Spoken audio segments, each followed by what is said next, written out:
Robinson, and he finds a running lane. What a sweet move to the second level and beyond. Touchdown, Bijan Robinson. This is 365 Sports, powered by Sikkim365.com. Mekhi Bernard in the game, and here's a flea flicker, rising with a ton of time. Got a receiver wide open, and it's caught for a touchdown. Dalton Kincaid got behind the defense, and Utah is on the board first. 365 Sports is presented by IdealMRI.com. High-quality MRIs for $497 or less. IdealMRI.com. Your health is important, so is your budget. Millen, ball comes loose, and it's going to be an incomplete pass.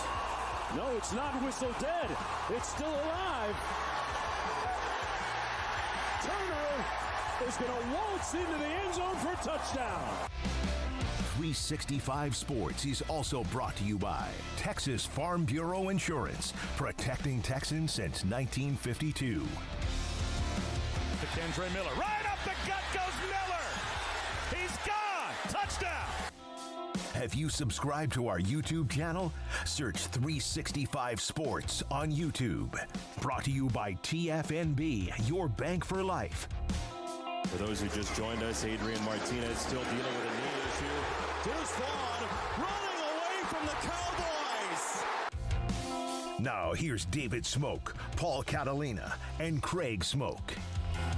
And good afternoon and welcome. This is a rainy, kind of a cold, miserable Thursday, entering, of course, tomorrow, Good Friday, the weekend, the Easter weekend, and hope you have had a really good day. It's the first day, first round of the Masters at Augusta National. The second wave is, somewhere on the front nine of the first round, and a great start from Scotty Scheffler. He's leveled off a little bit, but still a 2 under par. We'll give you an update brought to you by Bear Ridge Golf Club here momentarily. But also today, you see on the set, I don't think you could see a very good angle of it, but it's our third year that we have been on this show, April the 6th of 2020. We started this show. It was Sikkim 365 Radio. That's still a part of what we say. With 365 Sports, when we went to YouTube, Paul Catalina from day one, Craig Smoak from day one. Garrett joined us a little bit later on, and then Jack and Emery, among others as well. And here we are on year number 3 of this show, podcast show, and we appreciate everybody that's joined us and some that were with us that first day. Paul, we did it from your house. We did. It was COVID. Everybody had to be in like a pod or whatever. You could only see like 8 people total, and not all at the same time. So we were in a pod. It was me and you. The first day it was me and you and Deontay, I think. Because one of the pictures I have is from behind me, and Craig is not even in this picture because he was sitting further away, and you can't see him, there. So I think that was Deontay or Dylan. Probably Dylan Chapman took this picture. So this is the upstairs of Paul's, what was his house, and he's at a desk, big, beautiful mahogany desk that overlooked the flat screen in front of him, and there's me in the background. In fact, that might be a Masters hat that I'm wearing. There's Craig. There's me in the middle. Paul, of course, on his second floor. We basically turned it into a broadcast studio. Paul did it. Had a bunch of equipment that over the years you kind of buy yourself. Yep.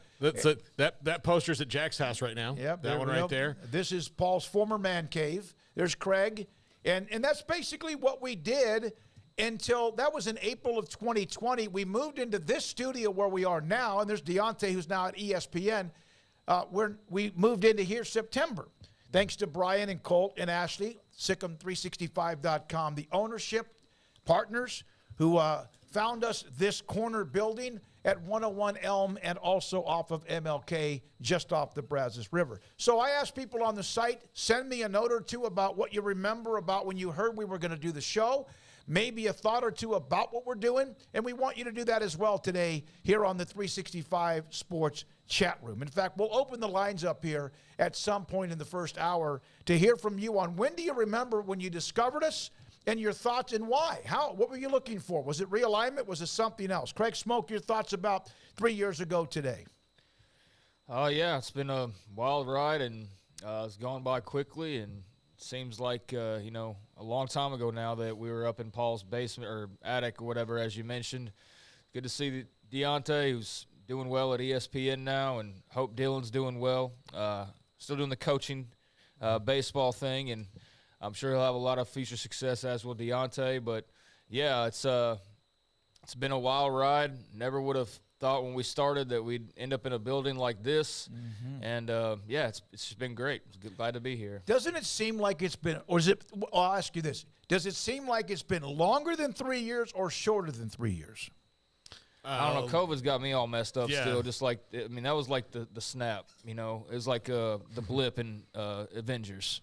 That's what it feels like. It's not really a joke. It's what it feels like. It feels like there was a before and an after, and like at least like career-wise, that's certainly what it was. The COVID, like Rudy Gobert had made his announcement, and like 24 hours later, all of a sudden there was a need to change jobs. It's like, I don't think it affected things that quickly, but okay. And so, could have gone a million different ways. And luckily, Colt is the guy that I reached out to, just told him what was going on, and they, in no time at all, were already putting plans together. And I always be appreciative for him for that. And we've done a lot of good things along the way, and built something pretty cool. So, it's been a good run. And there's no question, some of the stories that have gone on since that time in 2020, Baylor, of course, that year, there was no NCAA tournament, but the next year they made the run to win the national championship. That summer, Texas and Oklahoma, that story came down. Last summer, USC and UCLA in the Big Ten,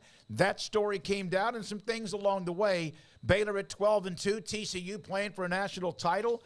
And so much that we've been able to, it's kind of helped us a little bit along the way. But also, with you being a part of it, spreading the word, Paxton said, I found you all when I was looking for information, feedback on the Texas-Oklahoma story, which a lot of people did. If you weren't, that was one of what we were doing. Christian, happy birthday, guys. It was a pleasure watching you and the rest in peace last night in honor of Blue and Gold Guy, the great West Virginia podcast and fan. There was a lot of people on that. I jumped on it for a little bit yesterday. Thank you for that. And that was inspiring, and it was sad because of the loss of him, Mr. Petrie. King Williams 3D. I remember being desperate for coverage of Oklahoma, Texas, leaving the Pac-12, Big 12, and thank goodness YouTube recommended this show. Congrats on 3 years. We appreciate you, King Williams, the 3D. Yeah, absolutely. That expansion story was the fire starter, so to speak, I think, for probably a lot of people. I think they led a lot of people to doing shows. If you think, just going back to the COVID piece, that's when kind of, YouTube and stuff like that really took off. Not that it wasn't popular before, but that's really when, everybody was at home and started making hobbies into professions and doing all that. Now, we were doing it before. We were at a legit radio station, all that kind of stuff. But just in that sweep of everybody being at home, and who was it, Paul, that came up with that? Was it Armstrong or that mentioned YouTube originally? Yeah, Armstrong. Because we had the app, and the app was great, and we had all the Baylor fans and all that could listen to us on the app whenever they wanted to. But then I guess it was Armstrong Sims, who's now off in Highland Park somewhere, that was and married and happy and all that, and I'm happy for him. But he, I guess, recommended it to Paul or something. He'll have to tell the story. Yeah. And that's how we ended up on camera, which is, by the way, the thing that I absolutely still don't like. I really don't, but we're here every day, and it's part of the deal. But if it was up to me, that would never have happened. But that's why I'm not in charge of things. If we could have Craig in the studio, but off to the side without a camera, he might be the happiest man on earth. I really would be. He would rather not ever just be on camera. A disembodied voice of Craig. Yeah, he would love that. We need to have him like the guy. My favorite part of radio was that I could do the talking part, but I didn't have to worry about being on a camera or anything like that. But it's cool. 3 years I've adjusted to it. Not my preference, but that's the way I know people like watching, and that's the whole point. That's the whole point of YouTube and all of those things. So I get it, and that's why we're here. Michael Davis, best show, period, sports show. I found you guys when Oklahoma, Texas bolted, and you all had the best information, opinions out there. Good work. Thank you. Day one, Scotty B, Baylor King. It was Baylor coverage, but now I love the national, especially when Texas and Oklahoma announced they were leaving. Katie Rader, the realignment talk made me bump into you guys with all the information you were giving when they were about to add 4 new teams. Yeah, so we were always on YouTube. Like, our audio was just streaming on YouTube. It's just another way to get us out and for people to find it, especially in the early days of the app where we couldn't quite figure out how to make certain features work because it was different for every phone and there was all these things. So when we moved in here, I mean, it was always the intent to put us on camera on YouTube, much like TexAgs.com was doing. But we didn't really think of it as anything other than just like a bonus. You know, like if this was, if you want to watch us do a radio show in here, that'll be great. And then Armstrong said, well, if we really start, making an effort towards YouTube segments and we can monetize and we can do this. And I was like, what do you mean monetize? I didn't think you I thought YouTube at the time was just something that people did. Mm-hmm. Like I didn't really, if you were, big and famous enough, like if you're the Tonight Show, you put your stuff on YouTube. So that's another way for people to find it. I had no idea that there was, it could actually be profitable in any way, shape or form. I just I didn't know that. He's like, no, that YouTube will just send you money if you run their ads. And I was like, well, that's a no-brainer. So and we have our own. We went out and we had the legacy sponsors from day one. Every single one of them, except one, is still with us.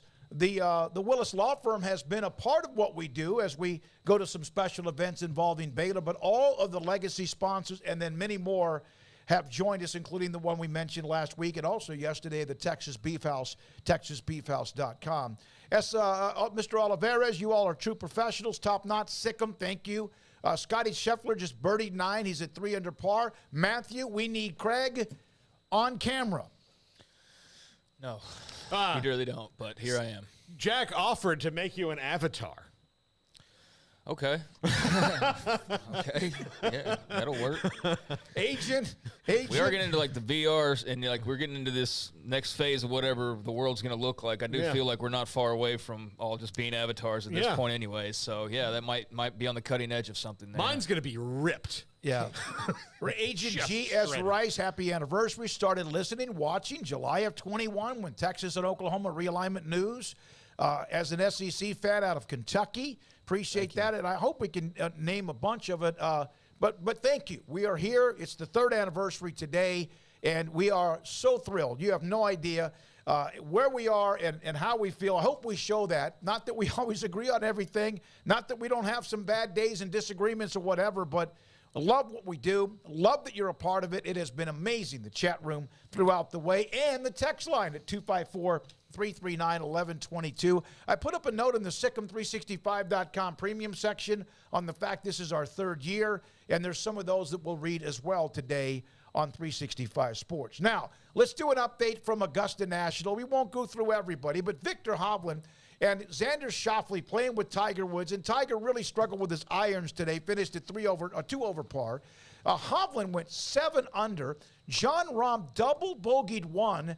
He 3-putted from about 5 feet, 4-putted the first green. He still shot 7 under. He's in the clubhouse. Cam Young was blowing the ball down the fairways, huge distance, 5 under par today. Brooks Koepka, 5 under par through 15. He, of course, won LIV last weekend. He was one of the ones on LIV that you had to kind of watch, and here he is at 5 under. Sam Burns, 5 under through just 8. Lowry, Schauffele, and Adam Scott, who's a 2-time former champion, at 4 under par. A couple of others that are finished, names of Justin Thomas, 2 under. Phil Mickelson, playing well. He has not played that well of late, 2 under par. He's through 13. He just birdied the par 5 13th hole. Couples at 63 years old. Patrick Reed, 1 under. Cantley, 1 under. Matsuyama, who won, a couple of years ago, 1 under par as well. Those are some of the scores. Tiger, as I mentioned earlier, finished at 2 over par. Sergio finished also at 2 over par. So some of the names of the tournament at Augusta National. We do need to update our individual contest, not the pool we have going with Play Action Pools now, which is locked in and going. You can't change anything. But Will Zalatoris withdrew before he started. So Rob Bolton, ever eagle-eyed, suggested we replace him with Tommy Fleetwood for Craig. So Craig will now have Tommy Fleetwood. And Fleetwood's even through 8, so he's there. And again, we have 4 golfers, 5 of us. Emery has his team, Paul Craig, Rob Bolton from PGAtour.com, and myself. And if anybody on your team doesn't make the cut, you are nuked entering the weekend. Now, some basketball news. So that's the Masters, and we'll try to update that a little bit along the way. As we mentioned, Jordan Spieth now is 4 under par through 8 And he, of course, as you know, has won there. Baylor's going to play Seton Hall in the Big East Big 12 Basketball Challenge next season. The games of other interest: Creighton at Oklahoma State, Iowa State, DePaul, Houston.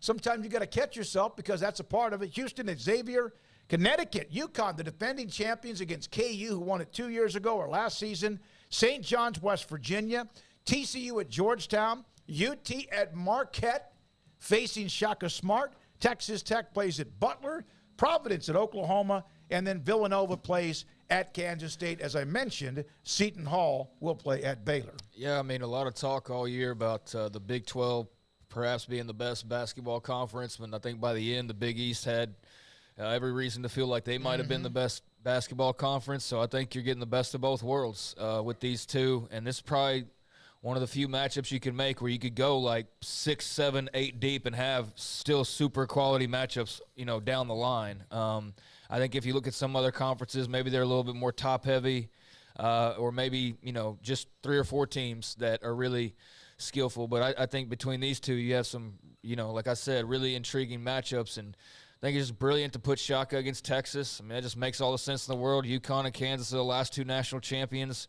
Makes all the sense in the world.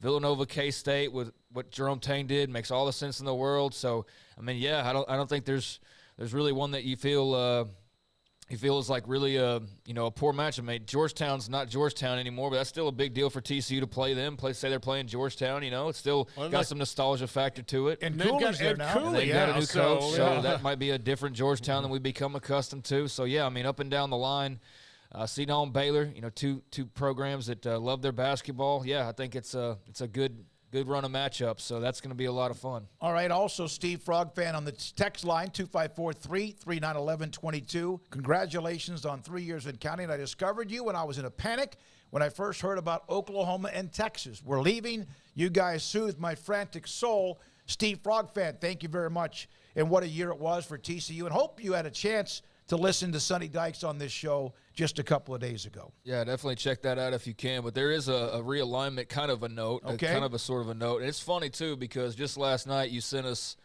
a user's message on our very own website, on Sikkim365.com, a person who's been pretty interesting to follow throughout this yes, he has. Realignment phase or whatever this is that we're in the midst of right now. And I have it, actually, this paper right here in front of me. That's the printed out version of this. And what are you trying to do? I'm trying to make sure we leave that up. I have a printed out version here. And one of the bullet points of what this guy said last night was Pac-12 has ordered their media consultants to again move the goalpost of the finish line.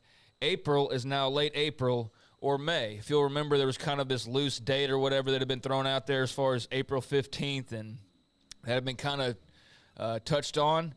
So here comes this post last night. Again, Pac-12 has ordered their media consultants to again move the goalpost to the finish line. April is now late April or May. And what does that tweet say? Let's put it back up again. Yep. The timeline for a deal is now late spring, early summer, according to a person with knowledge of the discussions. So that was dead on. And very timely and funny to see less than 24 hours after first reading it that that's exactly what, in fact, is going to happen. So I've already seen all the reactions to that.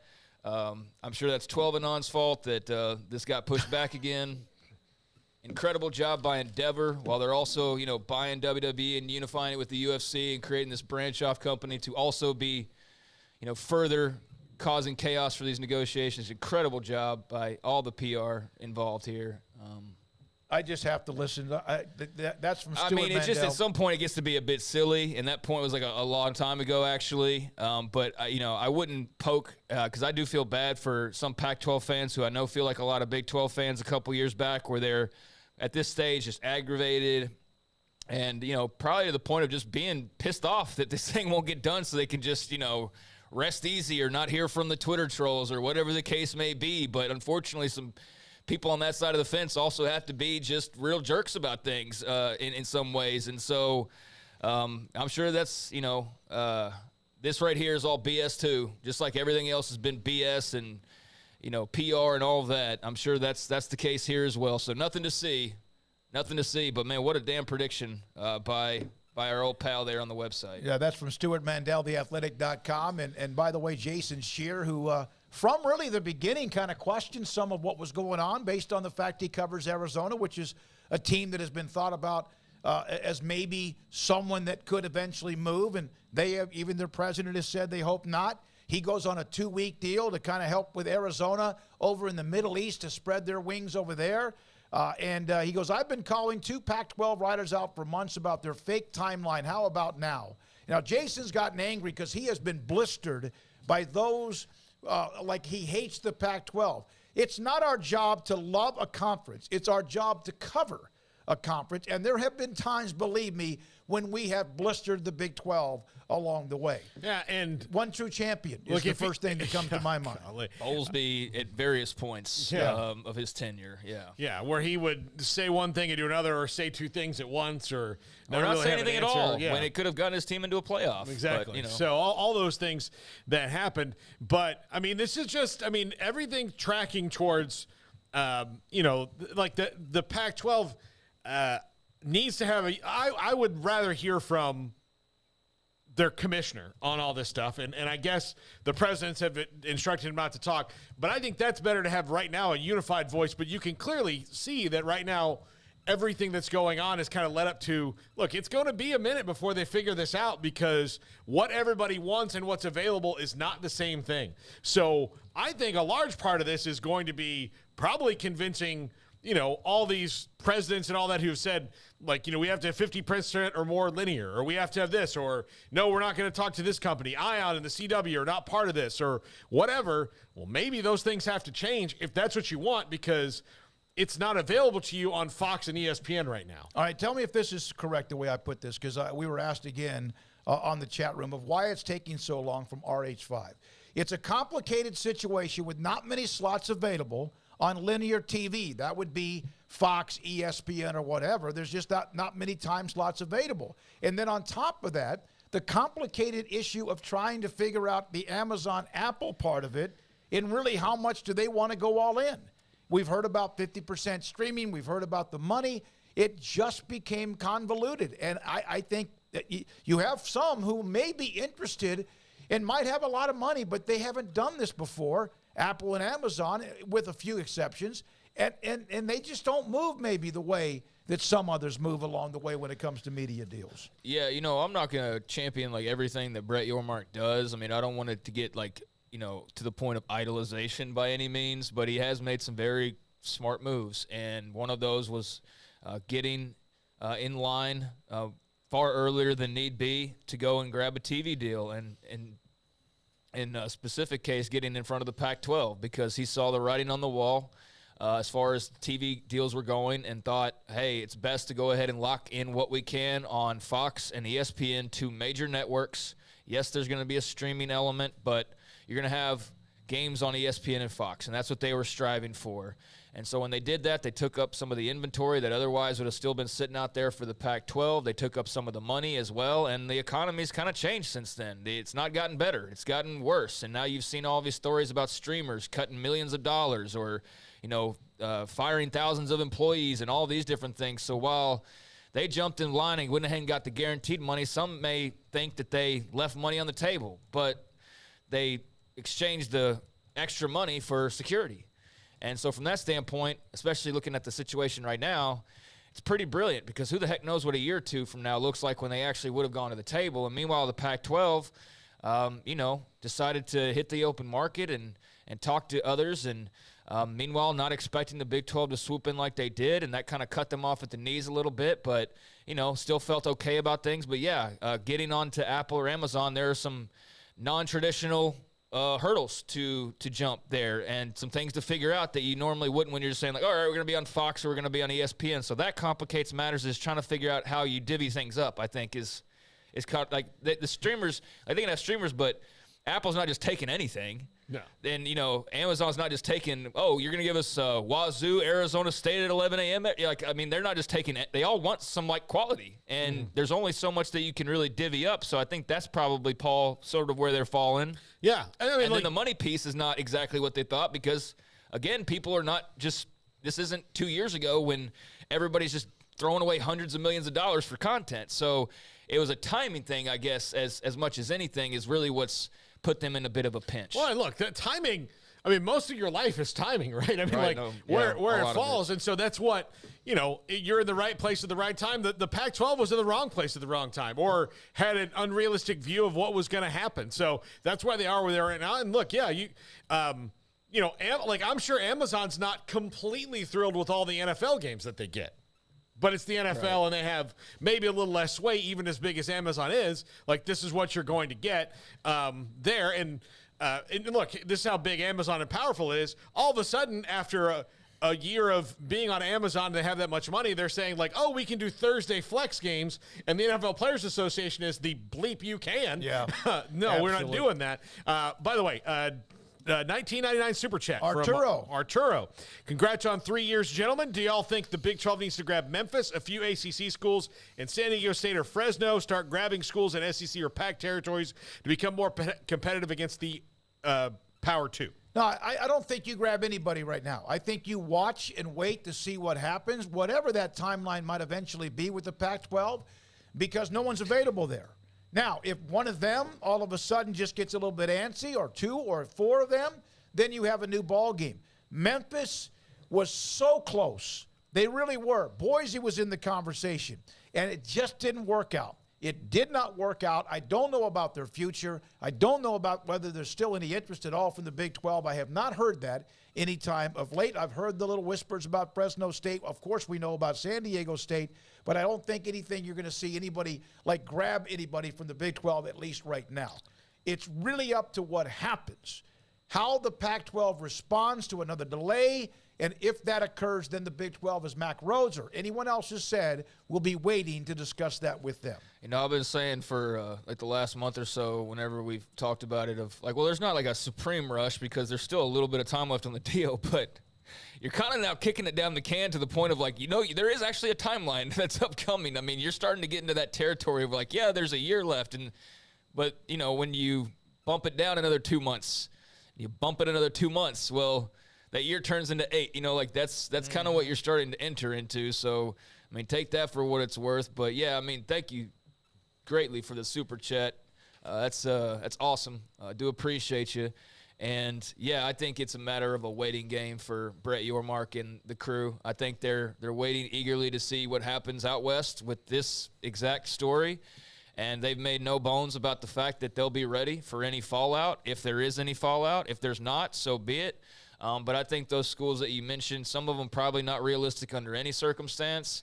And then some of them probably your pivot to if things don't go exactly how you want to out west. I don't think any of them are somebody you go and feel like you have to go grab right now. You can kind of just sit back and wait and digest what's going on elsewhere and see how that comes out on the other end and what is available. But, yeah, I think – there's some schools that are probably looking up right now and feeling like it. I've seen some other fans from some of these fan bases feeling like they missed windows, like your South Florida fans, certainly see a number of them. Memphis fans, there's certainly a number of them. SMU fans are in a weird spot right now because, that too, of the Pac-12, are they going to make a move? Earlier this week, it sure seemed like San Diego State was a foregone conclusion, and it still very well may be.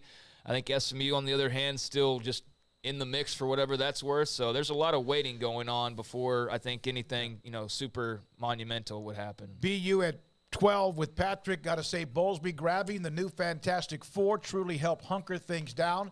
So if you think about it, Bowlesby, of course, was, I don't know if it's fair to say asleep at the wheel. Some people will say that when Texas and Oklahoma bolted. No one saw those tea leaves, right? He responded and got the 4.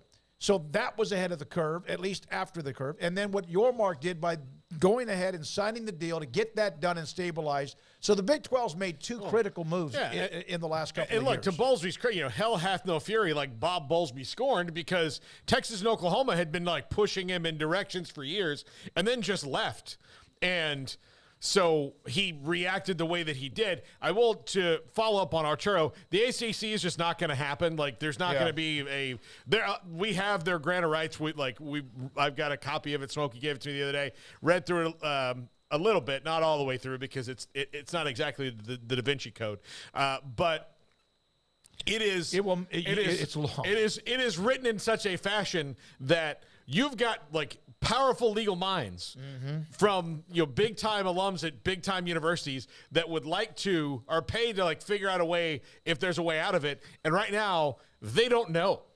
So they're whoever wrote it was well. And one of the reasons the ACC wrote it that way was, look, they wanted to guarantee the stability as a league for a long time out. But also, I don't think that if you went to particularly FSU, Clemson, North Carolina at that time, and Louisville was just coming in because the Big East was falling apart. But if you went to them at that time and said, hey, one day Rutgers is going to make twice as much money as you, maybe even more, they'd have been like, at what? Yeah. Like, what are they going to do? And, like, it wasn't in their head that this was going to, in a decade, exponentially grow like that for the other two conferences. Yep. Okay. No question about it. Garrett, I just sent you a picture, by the way. We'll go to the break with that when you're ready. Let me know. Let's go to a couple of others. Garrett, let's go to a couple of the other stories today in basketball. Joe Tipton covers college basketball for On3, covers a lot of NIL. This was like from almost a day ago. These are the teams who had already been in touch with L.J. Cryer. Kansas, Texas, K-State, Houston. Those are 4 Big 12 teams. Then Gonzaga. There's Mississippi State, A&M, Nebraska. I know they have NIL. Why? Illinois, Clemson. Illinois got Matthew Meyer last year. Missouri, Indiana, Clemson. Clemson's on there twice. Arkansas and LSU. That was from like 24 hours ago, so that list can only be even longer. Everything you could imagine. There's some missing, but not many that have been in touch with Houston guard L.J. Cryer. One other note in the NIL. Chris Creighton, he had a big game against Baylor. Ryan Nembhard, his brother played at Gonzaga in the national championship game. Baylor beat him up, entering the transfer portal. 64 starts on a really good basketball team that could have been in the Final Four. And he now has entered the transfer portal. Also, Chris Kerr, pretty good player for Arizona, has taken his trip and apparently will be with West Virginia as he goes from Arizona, a really good program with Tommy Lloyd to play for Bob Huggins at West Virginia. I mean, how could you not want to go party with Huggy Bear? Yeah. And one more he'll note. be a player that everybody in the Big 12 hates. Yes, absolutely. Yeah, he'll get on people's nerves. But L.J. Cryer, that's elite. And you can see where the NIL money, there could be some bidding going on for him, and who knows how much he's going to make.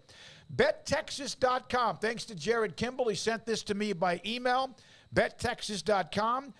Max Asmus from Oral Roberts, a really good player. His coach, Paul Mills, now at Wichita State. Here are the odds of where, at least right now, people think, or this particular BetTexas.com thinks he's going to go. One of the teams at the very top, Baylor, at 30%.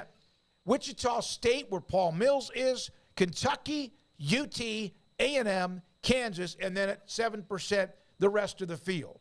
That's Max Asmus from Oral Roberts, who's a really, really good player, Summit League Player of the Year, and that's from BetTexas.com. We appreciate it. He already knows the culture from Scott Drew because he plays for Paul Mills, and Paul Mills is on that tree. So if he wants – look, Wichita State is a good – that's a great basketball program. They have great history there. They were in the Final Four, in the last decade. So they have – that potential to do that, and Paul Mills will be very successful there. So he can go and stay with what he knows, or if he wants to raise his profile a little bit, he's got to go to a school that, no offense, is in a power conference. Baylor fits that. The other schools fit that. I do think Texas A&M was on both those lists that you listed off, right, for L.J. Cryer and Max Asmus. Yeah, I believe so. I think you're going to see Texas A&M get super active in the transfer, like maybe more than they were. You're talking about with basketball, because we know what they've done with football. But I think they're going to be super. They're not really in the transfer portal all that active in football. Jimbo is a kind of a I like my guys thing, but they're paying freshmen there. But I think you'll see them more get into more things because they had such a great run and then ended so embarrassingly bad when they got to the tournament that they are going to try to take that next step. They had that was a tough draw for them, Penn State, and then the possibility it was Texas. Retired stockbroker, how you guys doing? Nice to have you on with us today. Let's see here. Paxton on the Masters, Lee Trevino said the guy that built the course, Bobby Jones, did not want rough because he wants the best player to win. He wants it to be wide open. And again, there are guys having to pop it underneath trees or whatever else. So Mr. Monkey says, with the deal expiring, is there a required notice to leave the Pac-12, or is that irrelevant? I mean, that's still, it's still over a year away. That's the thing. Like, that's why the whole impending doom thing does get a bit blown out of proportion. I feel like both sides just label the extreme, as far as, like, on one side you have, I think actually, like, a lot of the accounts I see are just like, oh, well, that's not good news, but it's painted as a way of, like, they're saying, like, everything's dying and the Pac-12 will die. And I know that there are certain people that are like that. I wonder how much they're just trolling at this point, because, I mean, look how easy it is to get people riled up. But, yeah, it's not like if they don't get something this summer, then all hell's breaking loose. They've got till summer of 24, I believe. But as far as your question, I would imagine, everybody's going to want to have something, in the next few months. I don't think you're entering next year and saying, like, hey, we're 6 months out and we'll get this thing done.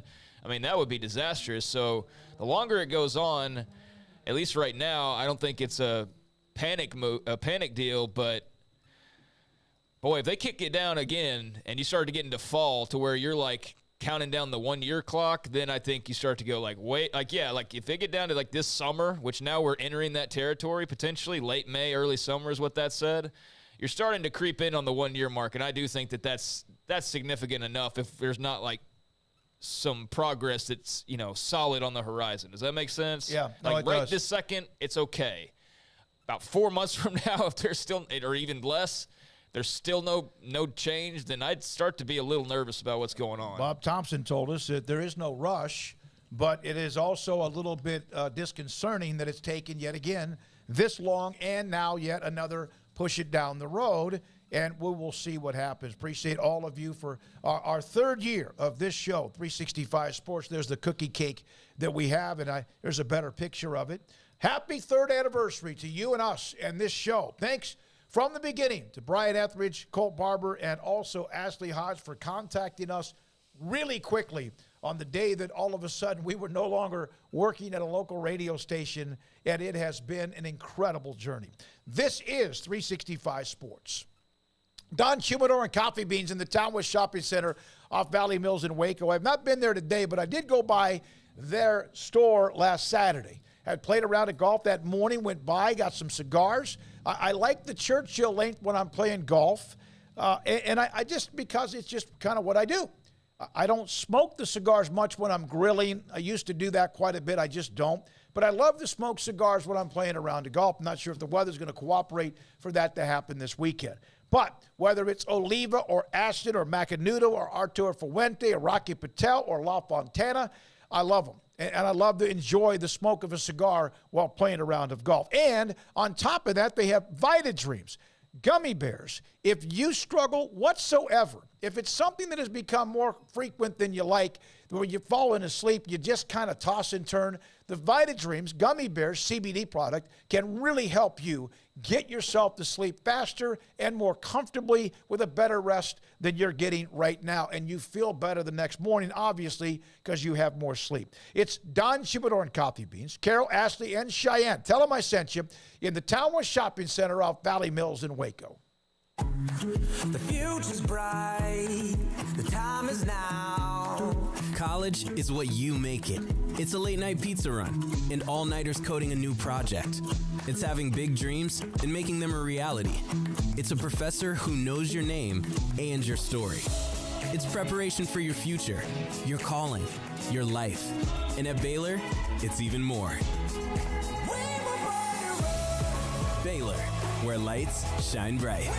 Aaron Duvall, owner, Texas Beef House. Why did you get into this business? We kind of were born into it, and it's been for several generations. Our family's been in the beef business, the ranching business, and we've specifically got into the beef business back in about 2015 when me and my son decided to form Texas Beef House and sell directly to the public. Aaron, everyone knows about Wagyu and how elite that is when it comes to beef. What separates you from anyone else that may do this in this type profession? We selected out Wagyu mainly because it's such a quality beef and it's consistent. Some beef, some breeds, you may have a good animal every now and then, but Wagyu produces really consistently good beef every time.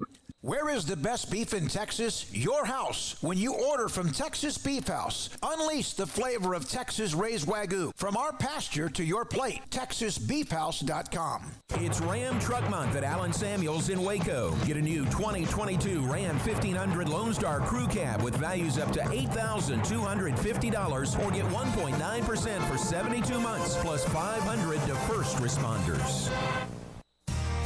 How did Edward Jones become one of the biggest financial service companies in the world? By not acting that way. Financial strategies, one-on-one advice, it's a big difference. And that's why Brad Wilson, your Edward Jones financial advisor, makes sense of investing. Experience the difference for yourself. Brad Wilson, 250 Sharon Drive in Woodway, 254-776-4337. Edward Jones, member SIPC. There are 26 letters in the alphabet, over 600,000 words in the dictionary, and just 3 of them said together can change everything. Let's order pizza. Those 3 words lead to dough made from scratch and 3 fresh signature cheeses that blanket golden crust in a heavenly melt on Marco's Pizza that'll blow your mind. So visit Marcos.com to order and stop by Marco's Pizza in Belmead, China Spring, Woodway, and in Robinson. Marco's. Pizza lovers get it.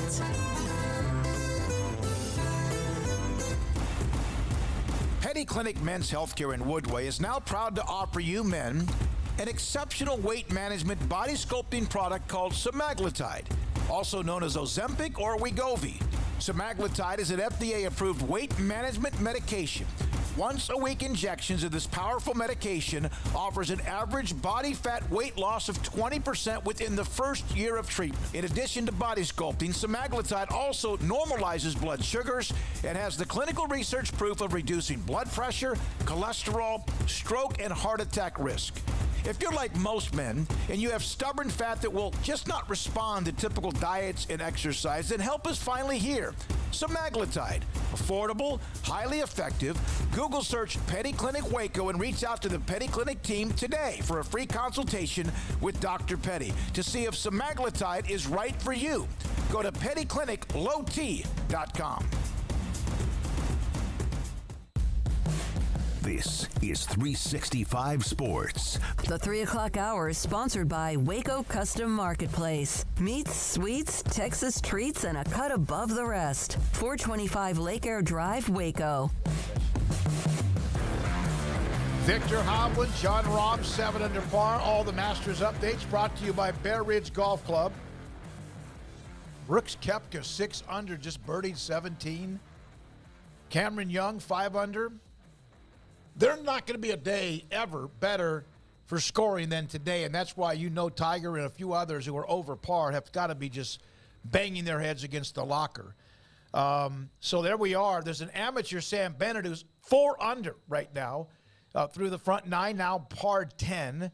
Sam Burns, who I took a risk on, he's 4 under, and then also Jordan Spieth having a great front 9, 32 for a 4 under par score, too. Did you guys hear about Shohei Ohtani last night setting a Major League Baseball record, or becoming the first ever? Yes, I did. He was called for a pitch clock violation as a pitcher, and then also a pitch clock violation as a hitter. So that's a first. No one else can ever, they can duplicate it, but they can't be the first. Yeah, although, he'll do it probably a couple times. It seems to not matter if you get a ball called this year on Ohtani. His ERA is under 1 right now. He is absolutely dealing. I think it was bad news for the rest of Major League Baseball that he was, in competition mode because of the World Baseball Classic, because now he's really hit the ground running this season. But yeah, I saw that last night. Thought it was pretty funny. Yeah, I mean, good news is that he plays for the Angels. So, yeah, so what What an incredible thing for the Angels to have with Ohtani and Trout there at the same time. I mean, that's just unreal. I mean, that's something that you think only the Yankees could pull off, back in their super prime, I guess, late 90s. Like, that's what you would expect. But, yeah, for the Angels to have those two guys is incredible. I'm jealous of the fans out there. I mean, to be able to go watch those two guys on any given night. Ohtani's unbelievable. If you're somebody, I mean, I know anybody listening to this show at this point is well aware and is a sports fan, clearly. But, I mean, if you're just passing through and you haven't, had the itch for baseball lately, then certainly Ohtani's a guy that can get that for you because he's a super talent. Seems like one of the most likable people on earth as well. Just a good soul from all indications. Yep.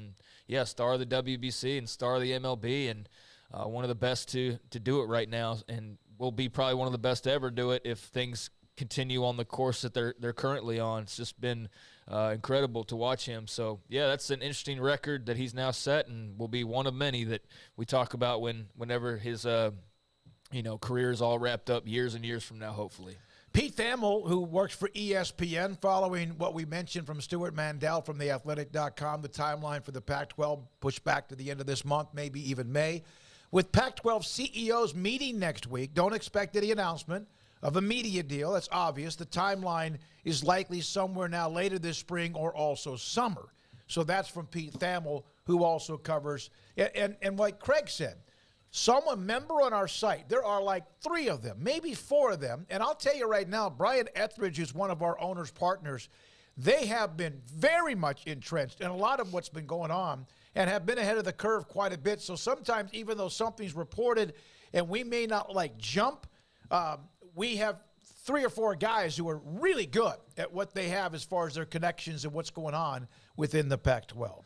Yeah, it's been interesting to see some of the scuttlebutt, and I don't know. I feel like we try to play it pretty genuine as far as, we could go out of control with every speculation and every rampant rumor, and we could say no, Memphis is in play and just try to drive that up and just BS you, but we're not going to do that. I mean, we talk about it. There's a reason to talk about it, no matter what anybody says, and sure enough, I haven't bought in on every single thing. I've noticed this ongoing conversation on the site, and I definitely understand and believe and respect the stuff coming out of there, but I haven't been quick to just buy into everything that's said. But shoot, give me the paper last night with a certain conversation, and what point is this? A, B, C, D, or F? Which one was this one? Which one was this? This was point B that said exactly what we just learned today. So take that for what it's worth. And that was very interesting to see that drop that way. I want to read this. And again, this is our 3rd year of being on the show. And I asked people in the site and you on the chat room, we've tried to read as many as we can, and the text line about when you found us. BU Bear in Arkansas.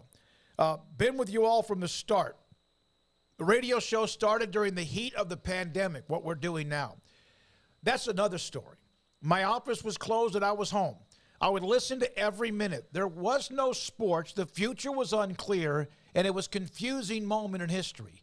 But there was David, Paul, and Craig. The interviews and talk were vital to me. It was a connection to Baylor and the world that, in part, helped me get through all that. To this day, I'm disappointed if I don't get a chance to listen to at least part of the show every day. The recent Lee Trevino interview harkened me back to the pandemic when I heard the first time you interviewed him. Then I was in the Lowe's parking lot about to get gardening supplies to grow some of my own food. I remember laughing and crying. Life didn't feel as bleak. The show's been amazing. We appreciate it from the humble beginnings. That is as nice. I got some goosebumps. BU Bear in Arkansas. Thank you very much. That was wild though, because now that life is back to normal again, Smokey would call people and they can't make it on the show. But the cool thing about doing a radio show during COVID was that you could call Gary Player, and what's he do? He's not even allowed to go to the damn golf course. I know. He can't do it. So what's he gonna tell you? No, he doesn't want to. All these people want to seem like live. We had Gary Player, we had Andre Dawson. It took forever to get him the day that we got him, but we had Kurt Schilling, Tom Glavine a bunch of times. Hall of Famers. Yeah. Not Schilling, but Glavine. Yep. Schilling should be, but Glavine's nice and Schilling's not. So I hadn't thought about that part of it. I haven't thought about that part of it. As far as when we started that, everybody was still locked down. Absolutely. We were the only ones on the road. driving to Paul's house, or maybe there's like 2 other people out there. But yeah, pretty much everybody was at home. It was thick of the pandemic, and we're sitting there doing this show, and there's no sports on, and made it work. I don't know how, but made it work day after day. And yeah, that's I hadn't really thought about that aspect of it, of just the fact that there really was nothing going on, and there was no one outside practically. You're wearing masks everywhere and gloves to pump gas or whatever it was that you did to feel like you were protected from whatever it was we were dealing with. And we all picked a Korean League baseball team to watch. Yeah, I mean, it was, that's crazy. It was like I was back in Japan again when I was a teenager. So, but yeah, the COVID thing was interesting because that all happened the week when really it started to get more and more involved in the state of Texas, which also might have led to some of the decisions that led to us no longer being a part of what's going on at somewhere else. But this has been unbelievable. And the amount of money that they put into this studio, this is amazing. It's like a TV station right here. And then Garrett used to be, well, he was sleeping with the enemy and then had been with us prior to that and then went back to where he was, where we used to be. And you have anything to share when you heard about what we were doing? I know there was kind of an up and down time for you too. I mean, it was. I was happy for y'all to, because the circumstances that we all found ourselves in were unforeseen and really kind of sucked. If you want to just get down to it, COVID, that whole thing, like you were mentioning earlier, Craig, that really kind of it really has changed because the world is totally different now. But to see where this has grown, I'm happy to be a part of it. I'm glad I was able to get a chance to come over here and work with y'all again. It's a blast. Y'all helped me get my foot into the door in this career path. I'm blessed and thankful for that. But, no, man, I'm happy for y'all. I'm happy for this. I'm glad to be a part of it, and it's good to be reunited. Well, the four of us were in the same meeting. Oh, yeah. We were there. We were there. And it was like, you gone.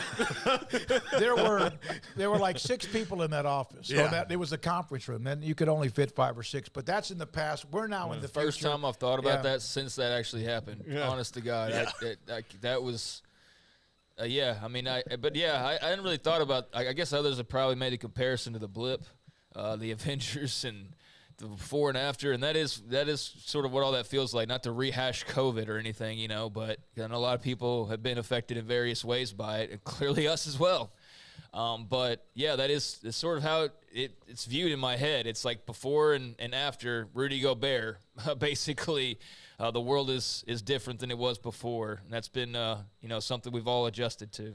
It has been fun, though, and we have appreciated all of you if you've joined the show. Here's a few more down memory lane, and then we'll come back. Max Olson, theathletic.com, will join us today at 4 o'clock from the website. Congrats, guys. Far and away exceeded my expectations. Diverse, relevant, coast-to-coast set of guests on a regular basis.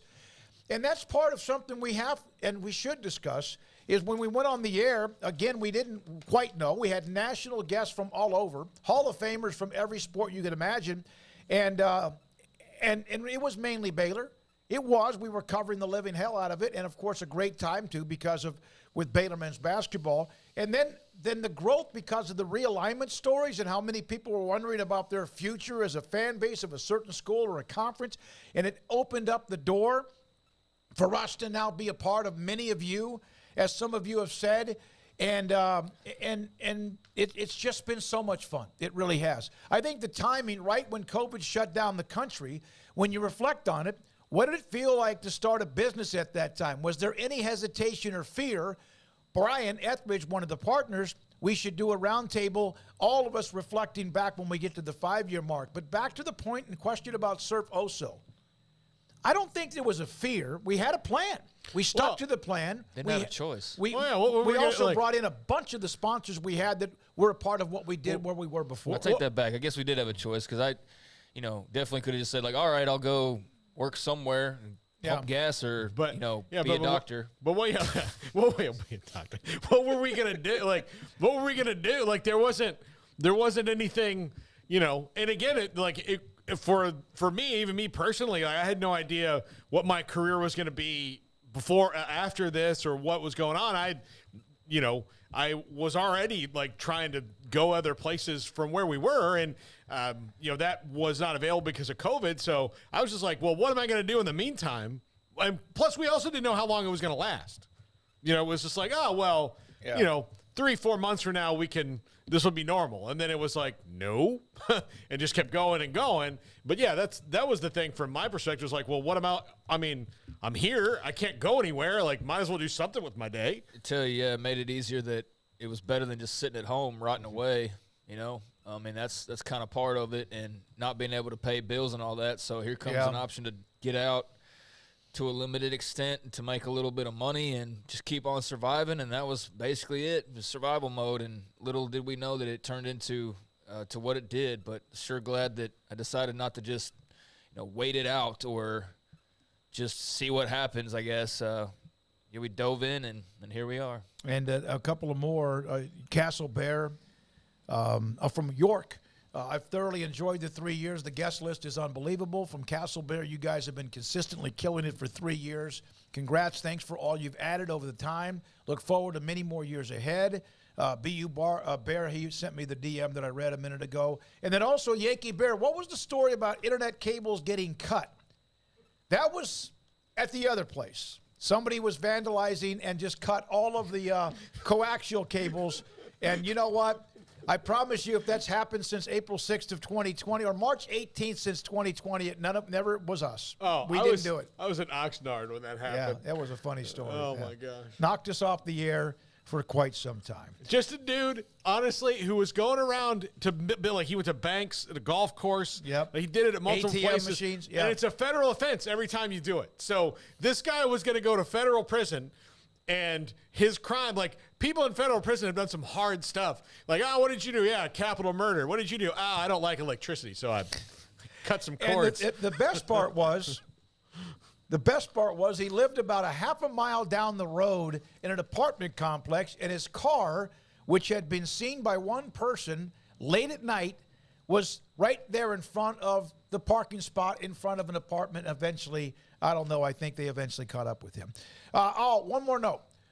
Golden Blue dude passed away 2 or 3 days ago. They had a memorable podcast last night. Joey Foster and the gang did a great job. A couple of the members of the family were there on the screen. And again, I mentioned this earlier, but it was amazing. The podcast family, the college football fan base family of someone that they raised a bunch of money with the GoFundMe to help with the expenses for the family moving forward. We will miss him. He was fantastic. Chris Petrie is incredible. This is 365 Sports. Stonewood Dental, Robinson, Texas. Every day I think about what Dr. Steve Childress told me many months ago.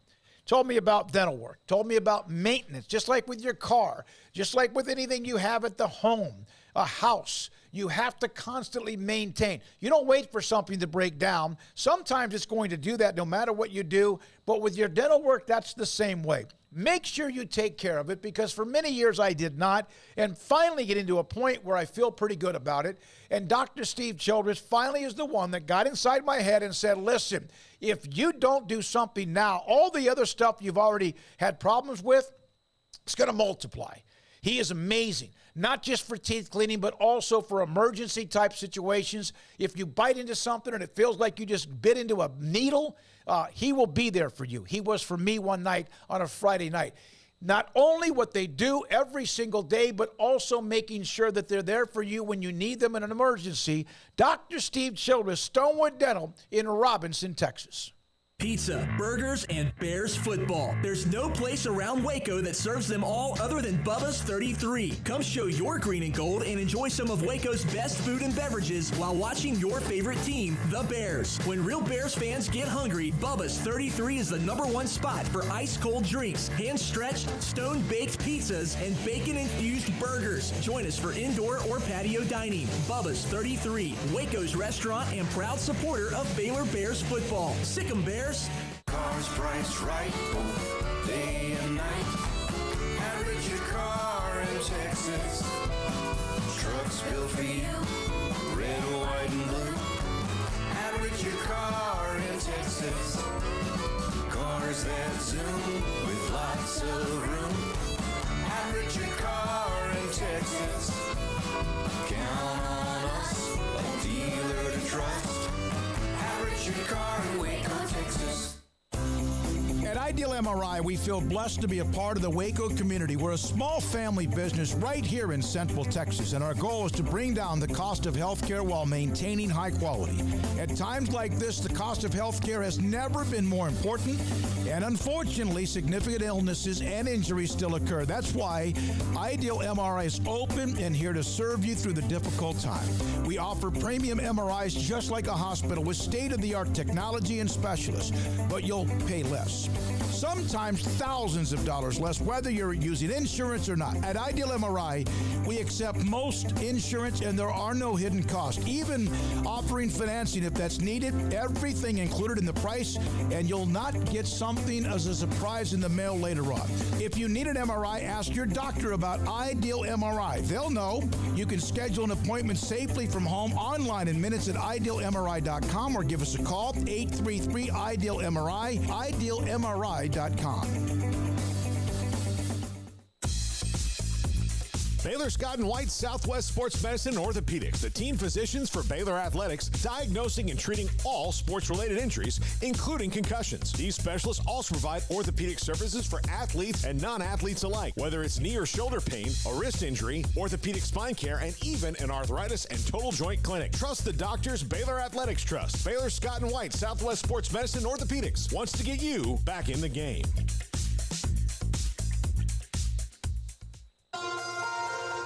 Waco Regional Tennis and Fitness on Lakeshore Drive is premier, elite, life-changing experience where you can change your mind, body, and soul. Waco Regional Tennis and Fitness offers over 40 group exercise classes each week, including boot camp, indoor cycling, and more. If you haven't been there in quite some time, you're missing out on the improvements for our members. New flooring in the weight room and locker rooms, new paint and mirrors added in the weight room and group exercise room, with more new machines arriving over the next few months. New free weights, weight machines, TRX, rowing machines, stationary bikes, new treadmills, new elliptical machines on spacious weight room floor. Personal training with Christy London, Randall Corley, and Alex Botch, where you will be encouraged and motivated to grow. There's sauna, whirlpool, tanning bed, and kids club. The amenities are great. 16 tennis courts plus an 1,100-seat stadium court, 8 pickleball courts, youth and adult tennis and pickleball lessons. Visit our website, wacotennis.com, or visit Waco Regional Tennis and Fitness on Lakeshore Drive in Waco.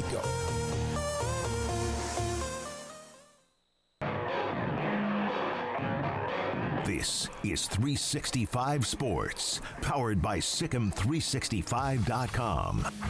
Enjoying the show? Hit the like button and subscribe. Max Olson, theathletic.com, covers college football with us on 365 Sports. I had told Max that today was our third year of being on the air, and I'll never forget. I was driving from Sam's Club on 35, headed north on Waco to go back to the condo, and Max and I talked on the phone, and he wanted to know if we were going to be doing anything, and Max committed to being with us as soon as we started the show. You remember that, Max? I do. Am I like a Mount Rushmore guest for this show? Yes, you are. You are. You are. Wow. I'm honored. That means a lot to me. Even if you tell that to, 10 other people, like I still means a lot to me. Well, no, maybe it's not Mount Rushmore. Maybe it's like Yankee Stadium and Monument Park. Or Washington, because they have like lots of them. The Washington's football stadium has like 800 people in their Hall of Fame. It's not very it's elite, but it's not. Okay, well, next time I come through Waco, we can do if you want to retire my jersey or something. We'll figure something out. All right, so Stuart Mandel and others have now put up about the Pac-12. They're going to move this thing back, the timeline now, maybe late April, maybe May, sometime this summer. And it all depends on who you ask. Is this a little bit, in your opinion, disconcerting or not? I think, what's really important to the Pac-12 is that you guys have several more weeks and maybe even months of content. Time to content and conversation about this and speculation. That's the end game here. Everyone's enjoying it. Everyone's having a good time. They just don't want this thing to end. I think that's, I don't know. It doesn't, I mean, at this point, I've lost track of how many, self-imposed deadlines there has seemed to be for this process that, you remember, this began in July with the Pac-12 saying that they were going to get this process started early. I mean, obviously the Big Ten deal took quite a long time. And Big 12 didn't take very much time because they were renewing with their current partners. It's hard to like put a timetable on like what's normal and what's like abnormal with this stuff. But certainly if this were going great, this would probably be over by now. You would think, right? You would think. And I think that certainly some Pac-12 presidents in the past have said it was important to get this thing done in March or April or whatever. And so here we are. Doesn't seem like it's close. And the mystery here continues to be who are the partners. Yeah, Max, it seems to like, if I had to guess, and this is just a guess, is that this is a league that is probably not all on the same page about what their expectations are or what they're going to get. And you've got 10 presidents and universities here who, all maybe have slightly varying goals, which is hard to get a deal done because I'm sure there's something out there they could have taken now, but it's probably not acceptable to everyone. Yeah, and we've talked plenty about. I can't imagine how many times we've talked about that. Linear versus streaming, and like what do you need? What's okay? What's not good enough, and all that stuff. And yeah, it's I think it's interesting too. The timing you get into this now, like certainly ESPN is like heading towards some big layoffs and stuff like that. They've got some big properties coming up, like obviously CFP expansion and NBA and stuff like that. So you kind of wonder, like, where does ESPN fit into all this? It's always kind of been assumed Fox was not in this conversation, but that ESPN was. That's the part you kind of wonder about is like, if ESPN and Fox are not in this, like, what does that look like?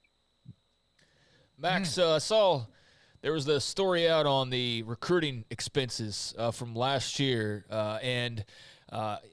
USA Today had it out there where Georgia was number one. I don't think to anybody's surprise, but it was interesting to see just the variation from number one, Georgia, who spent $4.5 million on recruiting expenses, just to number 10, Florida, which was 1.6. So they spent $3 million more than the number 10 team, much less the rest of the country. Honest question, like, what does that $3 million entail? What is Georgia doing that is so much more expensive or creates that much more of an expense versus even some of the other top 10 schools who are spending like $1.5 million less? It's a great question. And I've looked at those numbers in the past. I don't think it was maybe USA Today, but maybe another organization that collected them. And I think Georgia was the first one to take it to $2 million, and I'm sure they were the first 6 to $3 million too. And now we're at 4.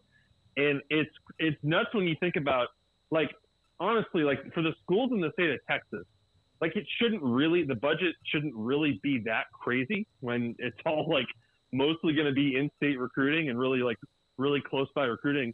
And like you would think with Georgia, right? Like they just get so much talent from their backyard that like, how could you possibly spend that much? But, they've under Kirby Smart, they've tried to be number one in that for a long time here. I would assume there's like just stuff like private jet time and stuff like that adds up. But no, I don't understand how I certainly don't understand how you get to that number, especially with the, recruiting graphics are free. A lot of this stuff doesn't cost money, but $4 million is like just insane. It doesn't surprise me that it is like, if you had had me guess which school was spending $4 million and which coach had said it, Kirby Smart is so enthusiastic about recruiting that he would have been my first, second, and third choice. Don't you want to just like go on an official visit to Georgia? Yes, and see, I do. What kind of food they're eating? Yes. And like what kind of cars they're driving you around in? Like what kind of it just sounds wild. Like the bill could come out to that. Maybe not cars, but helicopters. Yeah, but like somebody will put that on the chat. Kenny Dillingham gave me these delicious tacos. Oh, really? Yeah. How's this filet mignon from a famous cow?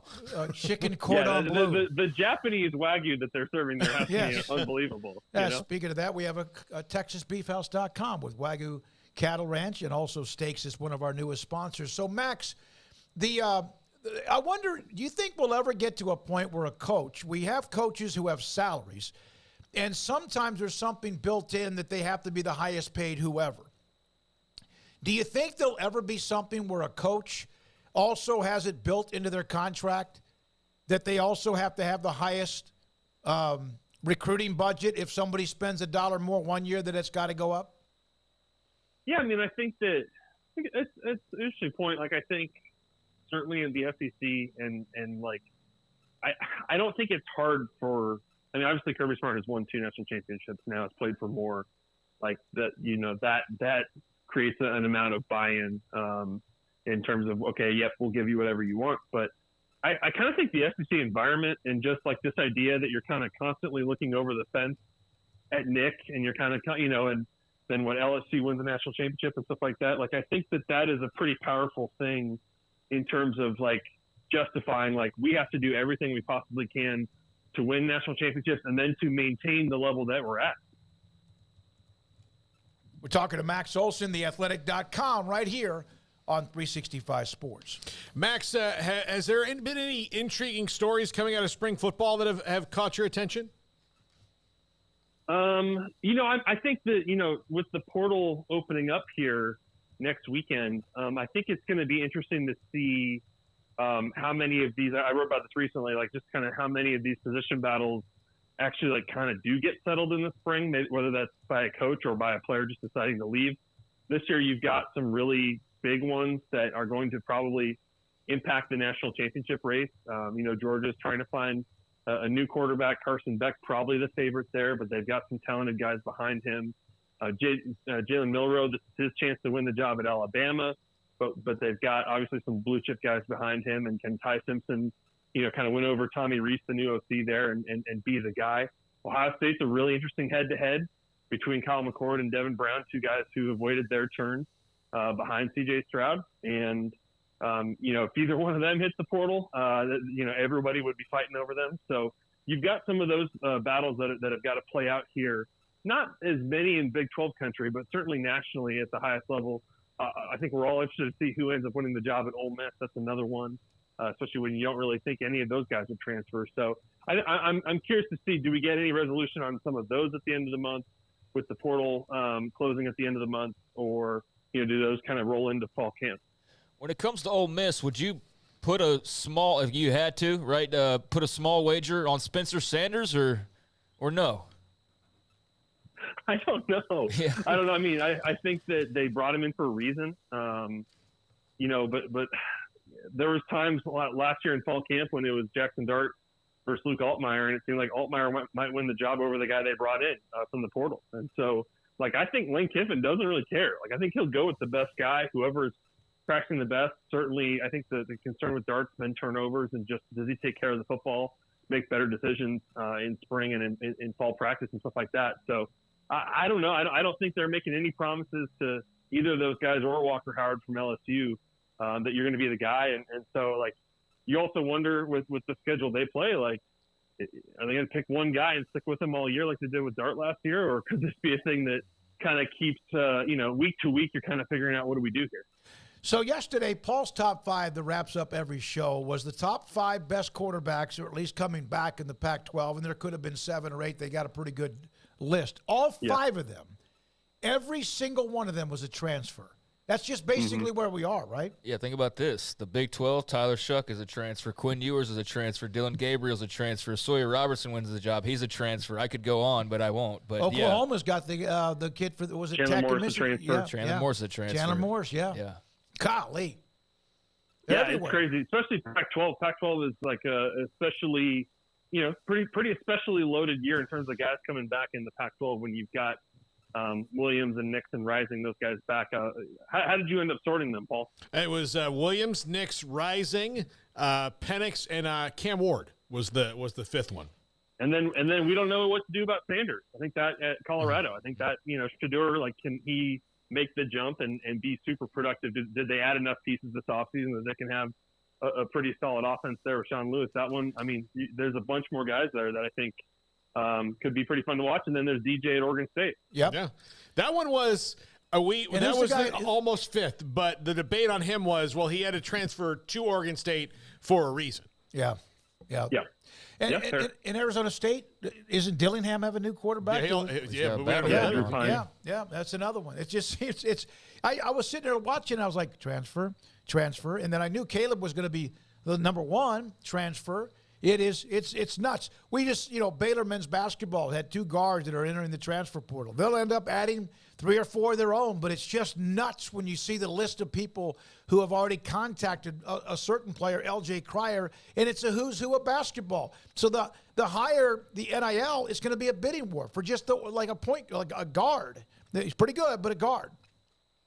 Yeah, I mean, I think that's true. I think like the amount of like, I don't cover basketball. I'm sure it's like worse in some ways than basketball, but you hear that from coaches more and more that like there are guys that are just like starters, not like all conference guys, but are like good starters that are like getting contacted about, hey, would you want to come here and stuff like that? Like it's not just like the very top of the pile there in terms of like the guys everybody would want. It's a lot of feelers being put out, and that's what'll make this basketball window and this next football window interesting to see who's just unhappy enough to make a switch or even if they're not unhappy, just sees a better opportunity somewhere.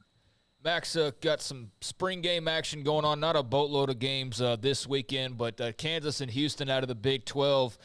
Just what have you sort of thought about the transition that Houston now makes? Dana Holgorsen really, I think, saved face. What was an ugly start really was kind of fine by the end of the season, but they're obviously losing Nathaniel Dell, and they're losing Clayton Tune, guys that have been around and been impact players. What are your thoughts on this transition, and do you expect it a little bit of a hiccup, at least initially, like you saw with TCU when they tried to enter example in schools like that?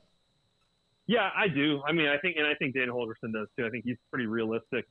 I know when I saw him last summer and we talked a little bit about making that jump, and I kind of just jokingly asked him, you guys ready to, is your roster ready for the Big 12? He was just like, nope. Like he knows he's done it before at West Virginia. Like he knows that it takes time. It takes, they're going to need to be able to recruit to really have a legit 2-deep team if they want to compete in the Big 12 race. And, the continuity obviously helps a little bit there, but man, especially with moving up to the Big 12, like that can be such a good job. And so Dana Holgorsen has got to make good progress here in year one and kind of show that thing's heading in the right direction. I think Donovan Smith, I would assume, will be the guy, the Texas Tech transfer there.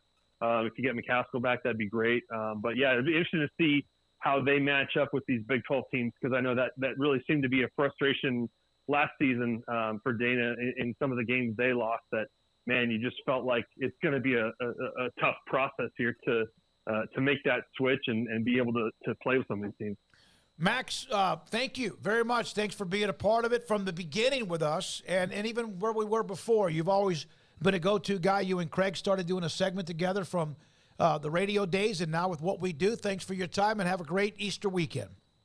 Thanks, guys. Thank you very much. Max Olson, theathletic.com, with us on 365 Sports. By the way, Brooks Koepka is now tied with Hovland and Rahm, birdied 17 and 18 to get to 7 under. He said he felt good. There he is. That's a low number, and there's not a better day to play than it's playing right now. There's not very much wind. And the weather's going to get bad. The weather's going to get bad. It's going to get soft. So they could get this number could go real low by the time they even get to the weekend. Of course, Art Stricklin will join us from Augusta National, PGA Tour columnist, in the 5 o'clock hour. Well, and look, if not for one of the greatest things that's ever happened in sports when Tiger won his last Masters, Brooks Koepka would already have a green jacket. No, yeah, you're right. I mean? So, yeah. like, if you take the most triumphant thing I've seen in a long time out, then, yeah, Brooks Koepka was rolling along. But he had to deal with, destiny, really. Yeah. So we'll come back with a leaderboard update. Mickey Spagnola around the corner. Craig, are you going to do Off the Radar? I mean, I could try and I don't know how much news there is out there. I hadn't even thought about it because I was expecting to go to practice, which is now no longer the case. But I'll let you know in about 20 minutes how much news I think that would fit that, and we'll see where we are. We'll see what we could do. We might just throw a few things together and look at a couple of the headlines as well. But, again, one of the stories from today, obviously the opening round of the Masters, but one of the stories from today, if you wouldn't put that, mind, Garrett, the Stuart Mandel tweet, and this is something that it's just kind of constantly being pushed back.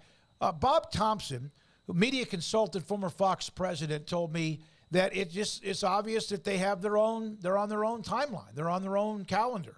What that means, I'm not real sure. Do we have it, Garrett? They don't have it anymore? It's gone. Okay. Oh, you want me to send it back to you? Let me hunt it down. Hang on. Okay. Yeah.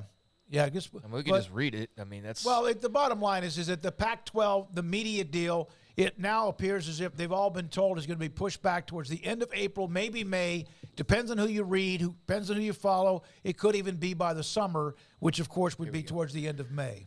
The timeline for a TV deal is now, or a Pac-12 TV update, the timeline for a deal is now late spring, early summer, according to a person with knowledge of the discussions. Several Pac-12 presidents had recently said a deal was imminent. The source said those comments were overly optimistic. And we were told that those comments actually were some talking points from the conference themselves. Like PR? Itself. Yeah, it was like some of them, Wow. let's get out there and, yeah. Wow. Interesting. Am I right about that? Wasn't that kind of what we heard? Is that they kind of had to put them out there because planting things in the media? Is that what that is? Interesting. What is that thing called? 12 what? 12 and on? And it 12 and on. Yeah. 12 and on. Okay. All right. When we come back, we'll update the Masters a couple more times. Again, we'll go to the Masters, Augusta National, with our friend Art Stricklin at just after 5. Mickey Spagnola. Craig will have a potpourri of whatever. Today, on this, the third day we ever started this show on 365 Sports. Marco's Pizza, Marcos.com online. Magnifico pizzas. It was pepperoni Magnifico. That was so popular, and it's a really good pizza. Now it's sausage Magnifico. Now it's ultimate Magnifico, which is both the sausage and pepperoni, just a bunch of it. Marco's Pizza, 5 locations in the Waco area. Bob Mock, who's been in the pizza business for a long, long time. He then started his own businesses with Marcos.com, Marco's Pizza, 5 locations in Waco.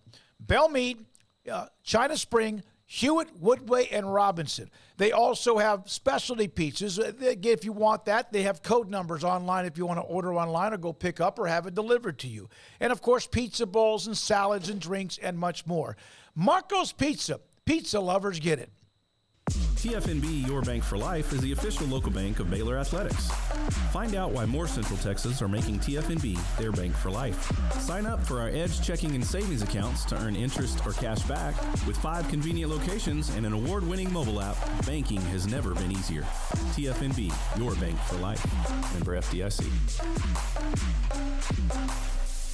In Texas, there's pea-size hail and baseball-size hail. Guess which one hit our house? We didn't even know where to begin, but we called our Texas Farm Bureau insurance agent, and he was so reassuring. He knew exactly what to do to get our house back into shape and our lives back to normal.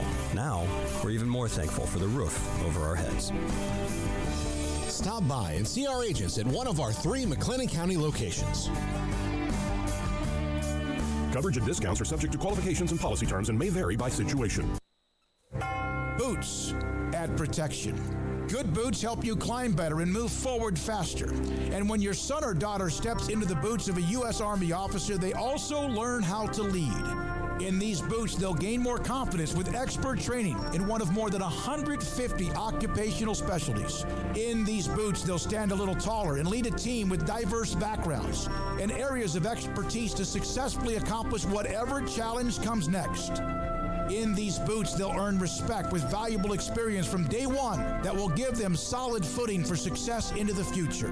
Highly qualified candidates who earn a spot on our team can receive comprehensive health care coverage, college tuition assistance, and a bonus of up to $40,000. See all the things your son or daughter can achieve in our boots at GoArmy.com. U.S. Army Waco Recruiting Company, 254-598-8131 or 254-776-1543.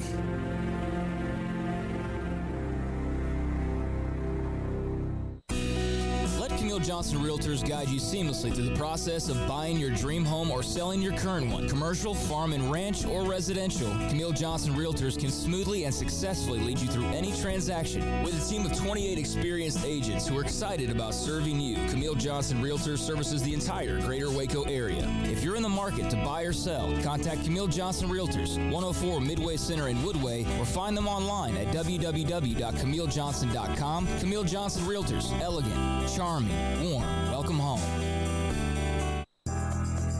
Riverbend Liquor and Wine, Lakeshore Drive, North 19th Street, right behind the bank, is a hidden gem in Waco. If you're a fan of bourbon, especially local Texas bourbons, that's where you gotta go. Balcones, TX, Devil's River, whatever it is, they've got it. Riverbend Liquor and Wine, plus the best selection of craft beers in Waco, seasonally churned out throughout the year. Whether it's spring, summer, fall, or winter, Riverbend Liquor and Wine, best selection of craft beers, a speedy drive-through window, and excellent customer service. Find out more on Instagram or just go by and see them. Lakeshore Drive at North 19th Street behind the bank.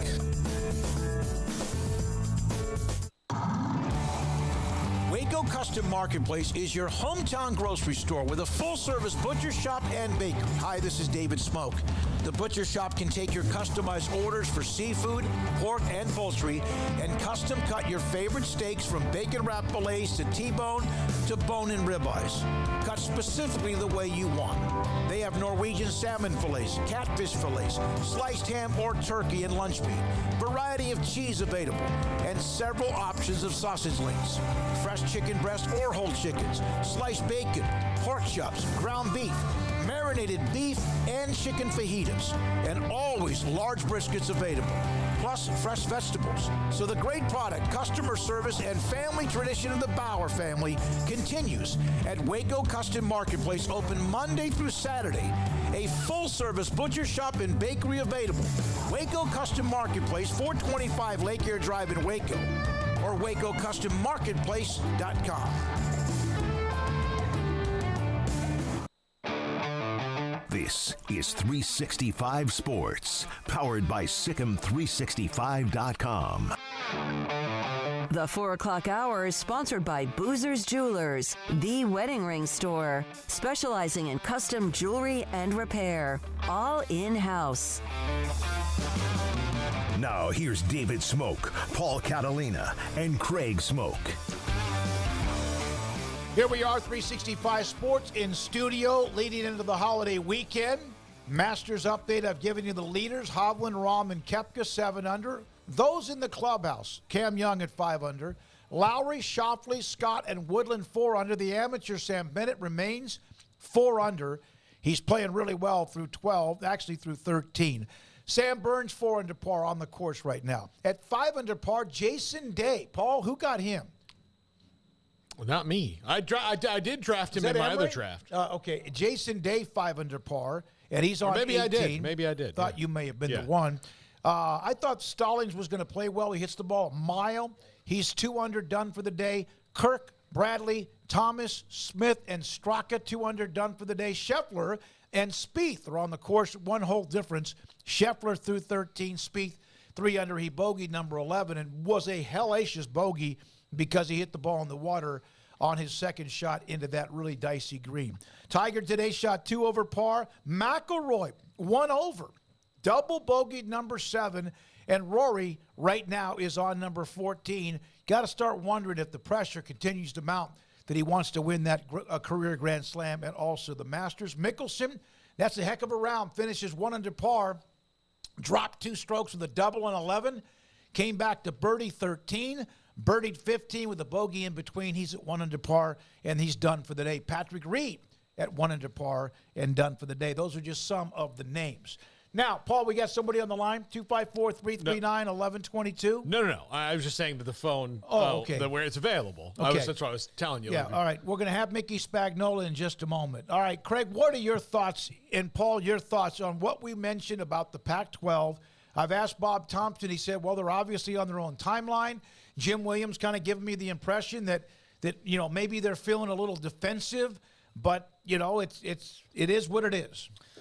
I mean, yeah, it is what it is. We're all just sitting here and waiting. I'm not waiting, holding my breath by any means. I'd be dead by now 10 times over. But certainly, I remain interested in what ultimately happens. I know for some, there might be some fatigue, but there's plenty of other things and other things to, discuss as we draw closer to the season. But right now, this is, to me, one of the, it is an interesting story. And so it just remains that way, really, for me. The fact that, a couple weeks ago, one writer was pointing to a particular Tuesday and saying, hey, Not guaranteeing anything. I want to be very clear on that, but saying like, hey, check out this date. This might be something when something pops off. And sure enough, that was about 2 weeks ago now at this point. And that person remains, this is all just Twitter noise. And I'm just like, I'm at the point now where I do think, and there's definitely some accounts that are out there that are just trolling or are just going crazy. And I understand like the pack perception of some of that, but man, it's interesting to see the squirming going on too, and the little bit of a spin as this drags on out. And like, look, maybe it's not dragging out the way that it's being portrayed in some ways, but it is interesting the longer that this goes on. Of what is it now? Oh well, now it's the TV networks, and maybe the TV networks have been all the time. I don't know. All I do know is that I'm still interested in what ends up happening because it's going to have direct ramifications on just, the landscape in general of college sports and the Big 12, obviously, potentially in major ways. And, when we get to that end game, then I'll, be here right along with y'all and breaking it down and saying, hey, wow, George kicked ass or whatever. Or I'll be saying, well, that was a bunch of BS coming out from the West Coast over the last few months. And whichever side of that it's going to be, then, we'll see, but I just don't know when that's going to be at this point. Yeah, I still think that they'll get a deal done, but they're going to have to probably I for sure think a lot of crow. I think that's what is going to come down the line is that like rhetoric was pointless here, and that like the whole like we're going to get a better deal than the Big 12. Why does it matter? Like, what if you got the same one or just slightly worse? It's like they got in the mud. Yeah. What is it? Yeah. What does it matter that like you get 34 and they have 32? Like, what does it matter? Well, I think that's the interesting thing is that from the Pac-12 perspective, like the only reason this turned into a thing is because you got so defensive about what all these people who you claim have no information or this or that, that don't know anything and blah, blah, blah, blah, blah. But you empowered them. Like, right? If anything, you empowered them because like, no, absolutely not. And like, so like the longer it goes on, that just further empowers that side of the opinion. And, that's a problem, I guess, for those involved, but or a headache for those involved. But yeah, I'm with you. I still think, like, of course, I think they get a deal at some point, and I do still believe that they'll all stick together and it will be just good enough. But as it goes on longer, I'm starting to have my doubts as to just how much better it could potentially, or better would be probably a surprise at this point, unless it's like $20,000 more or something like that. Like I could see them still being able to possibly pull off something like that. I don't think that's. Like you could say with 100% certainty there's no way that could happen because you just never know. Like somebody could swoop in and make a deal, but it looks very unlikely. The question just for me is like how much of a difference is there, that's always that's the only question really is just how much of a difference is there, and everybody can agree on that point of like, yeah, that's ultimately no matter what you think or what you believe, that is what it all comes back to for those parties involved. When we come back, we will have Mickey Spagnola, DallasCowboys.com. Craig will have a few stories at the end of the hour. In the 5 o'clock hour, Art Stricklin from Augusta National. And also today, Sam Bradshaw, who he and Brian Etheridge have been all over a lot of this, what is actually available when we're talking about the linear opportunities for anybody in whatever conference, whether it's ESPN or Fox, and including the Pac-12. He'll join us today to kind of break that down for us at 5:25. This is 365 Sports. Pioneer still in pipe. We're celebrating 3 years of being on this show. It's a pretty big deal considering what happened when we started. It was COVID and so many things, but we just basically from the ground up. They have been celebrating since 1943. It's amazing. Through all of whatever's happened, they now have a bigger, better, faster, and stronger facility. Their distribution is better than ever, and it was always good. The amount of product they have is better than ever, and it was really good. And now what they have is just a lot different type of lengths of tubing, angle, metal, steel pipe. 1943, they opened up their doors. They have a brand new location that they moved in December. It is bigger, better, faster, and stronger for you, the customer. And also their showroom, 2,500 square feet and 1,000 new components, or let's say just product. It's crazy good. The Pioneer Boys are amazing. 1943, brand new location for you, the customer, to have better access and better opportunities and faster distribution for you. PioneerBoys.com. It takes time to reach goals. It's a truth that applies to more than sports. It goes for your financial goals as well. You work hard for your money, and you deserve an investment strategy that lines up with your game plan. And Chuck Verno, your Edward Jones financial advisor, can help. If financial investments aren't putting forth the effort you desire, stop by today for a financial review. Chuck Verno, 720 North 64th Street in Waco, 254-732-1161. Edward Jones, member SIPC. Do you or your kids get nervous about going to the dentist? Stonewood Dental, Dr. Steve Childress, he can help. I've spent a career taking care of patients who as children had bad experiences, and now they're adults that hate going to the dentist. If I get a kid at 3 years old and they come every 6 months and it's a happy experience, it's normal for them. Now they have an accident at 6 or 7 or 8 at school. Now they have a broken tooth or a trauma, and they have to come here. They're used to lights, they're used to water in their mouth, they're used to experience, they already trust us. It's amazing what we can do with that kid without it being a negative thing. But if I see a 6 or 7 or 8 year old that's never been to the dentist, and now they have a trauma or an unfortunate unexpected toothache, it's harder to do that for that kid and it not be somewhat of a negative experience. So bottom line is I try to teach kids and adults and teenagers and everybody the way I'd want my family treated, which is where it's a necessary part of life. You just take care of it. It doesn't have to be that big a deal. Learn more, stonewood-dental.com. There are 26 letters in the alphabet, over 600,000 words in the dictionary, and just 3 of them said together can change everything. Let's order pizza. Those 3 words lead to dough made from scratch and 3 fresh signature cheeses that blanket golden crust in a heavenly melt on Marco's Pizza that'll blow your mind. So visit Marcos.com to order and stop by Marco's Pizza in Belmead, China Spring, Woodway, and in Robinson. Marco's. Pizza lovers get it. With so many companies and policies out there, it gets so confusing shopping for insurance, and I never know if I'm getting the policy that's right for me. Luckily, I met the team at the Niche Group Insurance Agency. With the Niche Group, you can go to one company and get access to coverage options from many insurance carriers, and you get to speak to a real person about your specific coverage needs. With the Niche Group, I know I'm getting the right coverage at the right price. If you need insurance, talk to the experts at the Niche Group at 1-800-258-8302. Boozers is the wedding ring store and more. If you're ready to get engaged or already married and want to upgrade your wife's ring for a special anniversary, Boozers is the place to go. With the largest selection of premier quality diamond engagement rings and wedding rings in Central Texas. They have 7 cases with over 300 styles of rings from top designers like Natalie Kay. Choose from yellow, white, or rose gold, plus beautiful top quality loose diamonds. With an in-house jewelry, they can also custom make anything you want. Bring in a picture or drawing and let Boozers create your one-of-a-kind pendant or ring. They can even use some of your old gold and diamond jewelry to create something new. At Boozers, you'll find a great selection of quality timepieces, and Boozers is the place for expert watch maintenance and repairs too. They specialize in expert Rolex watch repair for fine jewelry, watches, custom work, and more. Go to Boozers on Valley Mills and Lake Air Drive in Waco. Boozers, the wedding ring store and more.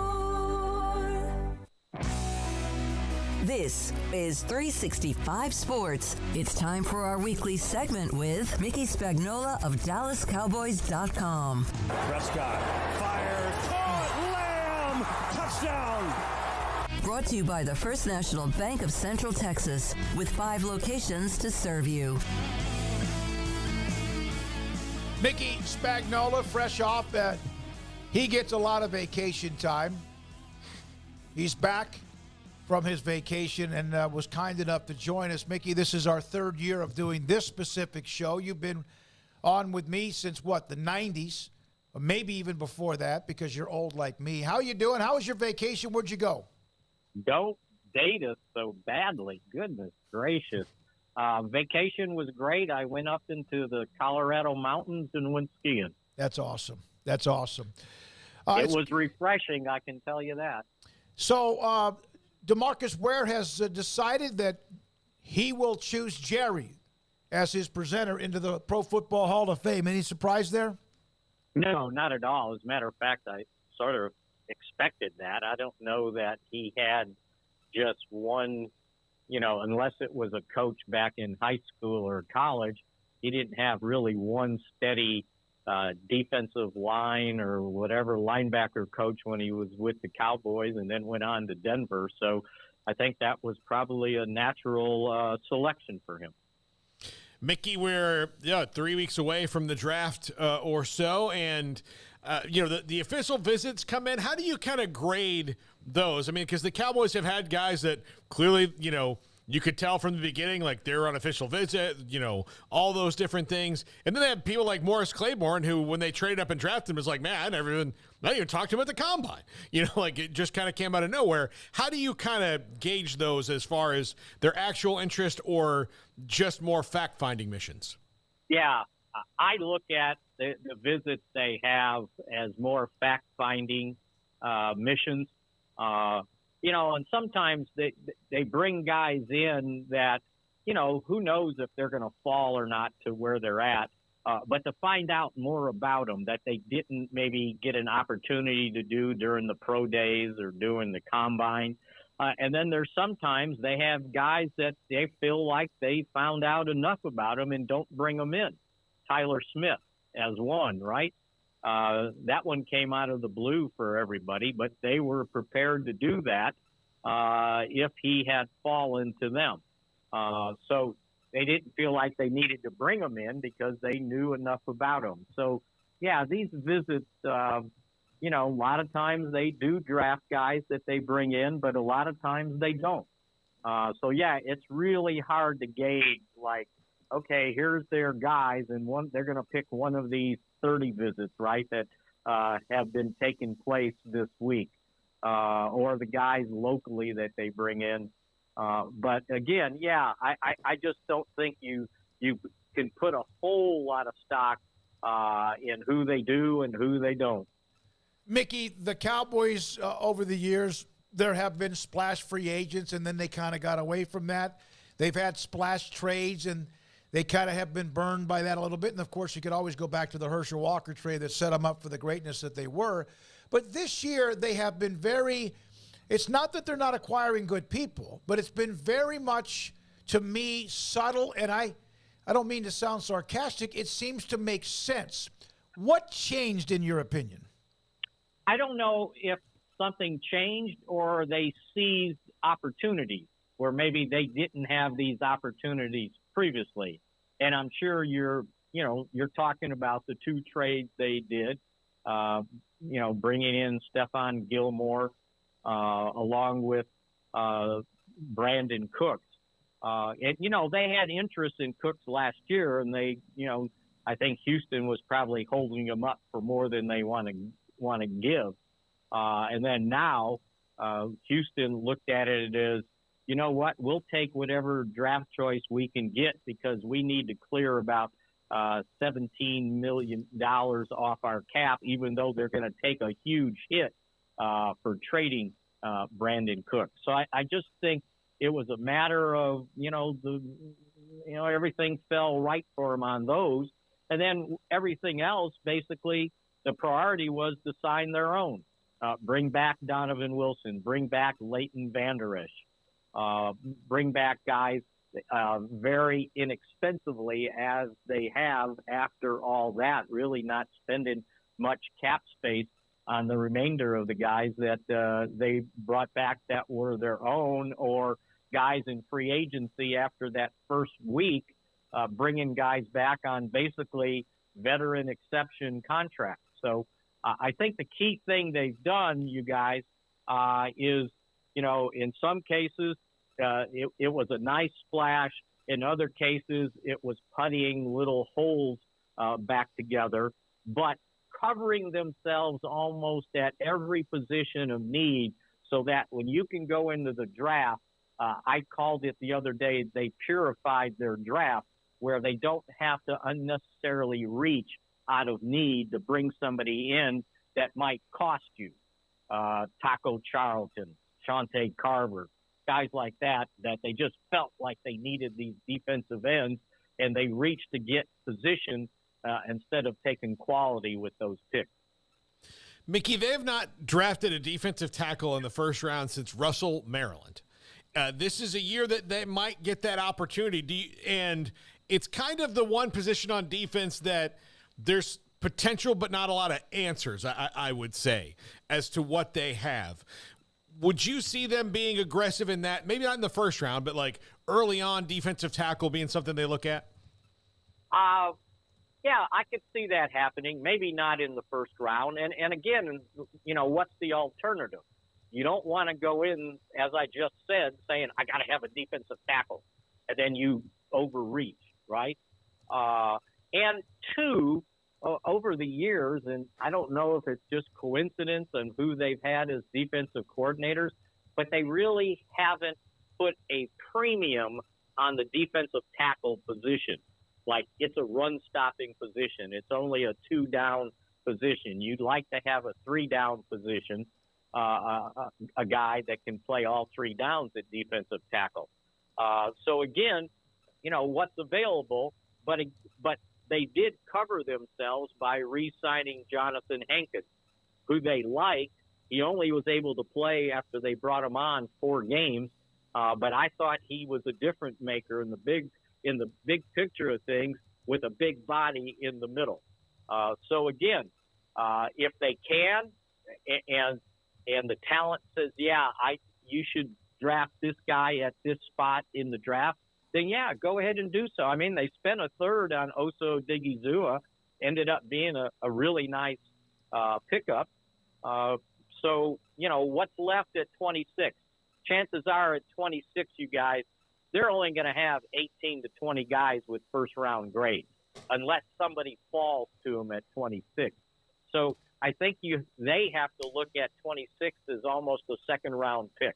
And so maybe, with the second-round pick, you don't mind expending that type of draft capital or that kind of cap space on a defensive tackle. So I think this is all, it's nice discussion. It's premature.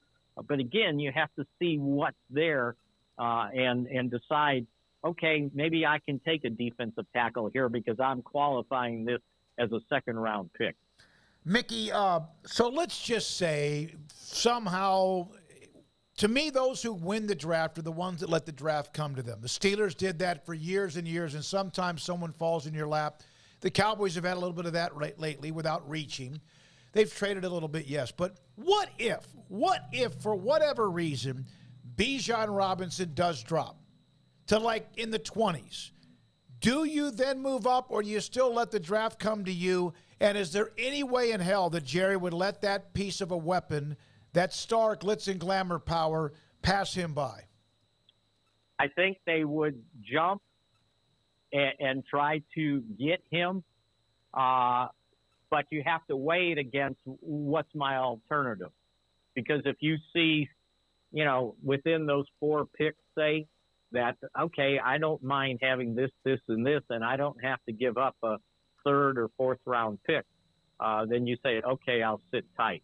But I think if it gets close and the trade doesn't cost more at that point than maybe a 3rd and a future 5th or 6th, I think they do it.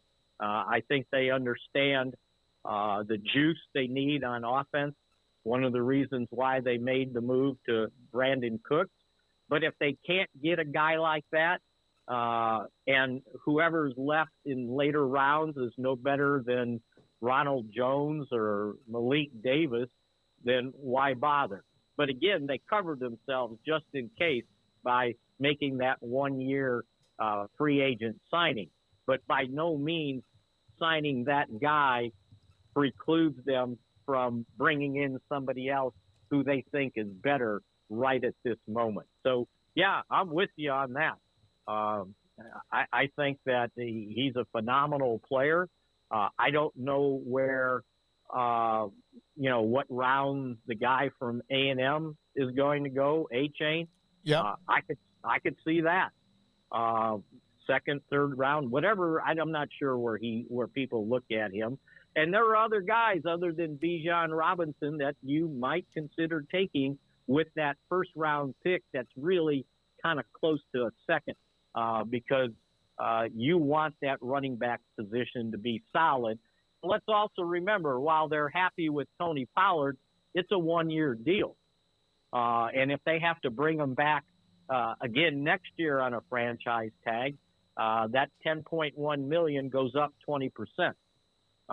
So it's not like they're married to Tony Pollard for the rest of his career, because obviously they would have tried to sign him to a long-term deal this year. And, you know, his guy was probably asking for more than they wanted to invest in a guy that hasn't been the running back on a team in college or so far in the NFL with the Cowboys. You know, he's kind of been the supplemental guy. If you use him 20 to 25 times a game, do you lose his speed factor, his elusiveness, because now he's touched the ball more times than he's used to? And that's something, you know, that they're going to have to figure out this year and early in the season. Can we lean on this guy as the guy, or do we continue to use him in spurts like they did this past season? Well, and Mickey, you would think it's just for what they're paying $10 million for him for 1 year, even if he's not the guy, to keep the consistency and the, you know, the best, one of the best two playmakers in the offense with what you're doing makes a ton of sense. And then see what you can do with the other guys, whether it is Ronald Jones, Malik Davis, and a rookie. Yeah, absolutely. Because, you know, I've got this, I may have told you guys this before. I've got this theory about baseball players. You get a second baseman that hits 280, but he only gets like 250 at bats. You're sitting there going, okay, now what if I give him 450 at bats? Well, maybe if he's never had to do that before, then he hits 225 because he gets overexposed. So I think that kind of pertains to how you use running backs. You know, 10 to 15 touches a game. Boy, this guy's electric. But can he handle 20 to 25 and produce at that same level? And that's something that, you know, frankly, now they can project it, but they don't know for sure that he can handle that load. All right, Mick, enjoy Easter weekend. Glad you're back. Appreciate your time. The draft 3 weeks away from tonight. Is that right? Yep. So a lot of fun to be had. Thanks for being a part of our show, sir, and thanks for your time always. Mickey Spagnola, DallasCowboys.com. We'll have Craig with a few notes, sports stories of interest, and then we go to Augusta with Art. And then after that, we end up with Sam Bradshaw to kind of explain a little bit more, rather than dollars, possibilities of slots of what networks have available, whether it's slot 1, 2, or 3. By the way, thanks to Dolfo for a $5 super chat. Thanks his way, said go Cougs. And then Kim Coulter, congrats on the best show in America. Kim, $19.99 super chat. Thank you, everyone. When you do that, we appreciate you for being here every day. This is 365 Sports. IdealMRI.com. I was going to have an MRI tomorrow afternoon. They called me today to make sure everything was like they had to get the information from the doctor of what they were looking for. And they said, hey, we have an opening tomorrow, or Monday, at 10 o'clock if that's more convenient. And it is for me. And so we'll do it Monday, have the MRI. Now, I got to tell you, I got to almost go into mental, emotional training to get into an MRI machine because it's tough. But whenever I've been there, and I've been to Ideal MRI, I think at least, I know 3, maybe 4 times, it has always been like clockwork, so smooth. The techs and the specialists, how they make you feel, how they make you feel comfortable. If you get a little bit kind of jittery when it comes to tight spaces, which I can do, they are phenomenal. They have a state-of-the-art technology MRI machine. It is elite. Paxton, I used the word elite, and it is. They will also never charge you more than $497 for an MRI, and the average is $1,100. That's right, $497 every time. They'll help you file the insurance. They'll help you throughout the process. Techs and specialists, the doctors, those who read the images. It is a fantastic business. It's incredible to be a part of whenever I have been. So if you ever have something that hurts so badly you need to get it looked at, and your doctor wants to see a better vision of image of it, IdealMRI.com in the Central Texas Marketplace, just off I-35 in Waco. Hey, this is Bryce Petty, former starting quarterback and two-time Big 12 champion, and I know firsthand the importance of being in top shape both on and off the field. So listen up, men. If you're feeling beat down day in and day out and looking for that high-performance edge that separates the men from the boys, then look no further than the Petty Clinic Low T in Waco. Petty Clinic is a comprehensive men's healthcare clinic with an atmosphere catering to men. Board-certified Dr. Kent Petty has a special interest in offering the highest quality medical care to men of all ages. Some of the services offered include screening and treatment for low testosterone or thyroid, infertility, high blood pressure, diabetes, high cholesterol, sleep apnea, while offering comprehensive wellness exams and complete men's health lab panels. High performance men, remember, it's not just a Petty thing. This is Bryce Petty, encouraging you to reach out and Google search Petty Clinic Low T or go to pettycliniclowt.com and get your complimentary lab screening today. Stepping into a new pair of boots is great, but stepping into the boots of a U.S. Army officer can also add confidence and leadership skills to your son or daughter's career path. There are more than 150 occupational specialties to help them find the best fit for their future. See all the things your son or daughter can achieve in our boots at GoArmy.com. U.S. Army Waco Recruiting Company, 254-598-8131 or 254-776-1543. Just as it's heating up on the courts, and so are the deals during Ram Truck Month at Allen Samuels in Waco. Get a new 2022 Ram 1500 Lone Star Crew Cab with values up to $8,250 plus $500 to first responders. Or get 1.9% for 72 months. Pick from the best selection of brand new inventory in Central Texas. If we don't have exactly what you want, we can help you build the custom vehicle of your dreams. It's Ram Truck Month at Allen Samuels in Waco.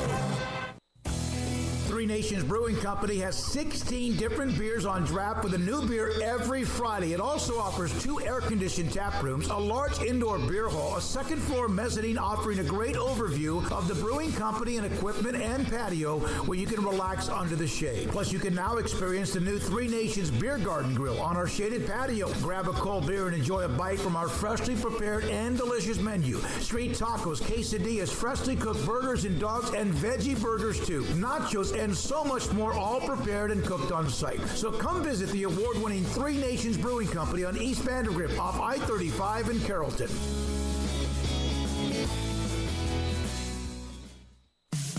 In the market for a quality metal building? Since 1943, Pioneer Steel & Pipe has helped Central Texas residential and commercial customers with metal building design, panel options, building components, and trim options. Pioneer Steel & Pipe's residential line is energy efficient, offers low maintenance, reduces insurance payments, is impact resistant, and carries up to a 45-year limited warranty. In addition, they can also help you find a metal building contractor for your project. Pioneer Steel & Pipe with locations in Waco and Bryan and at pioneersboys.com.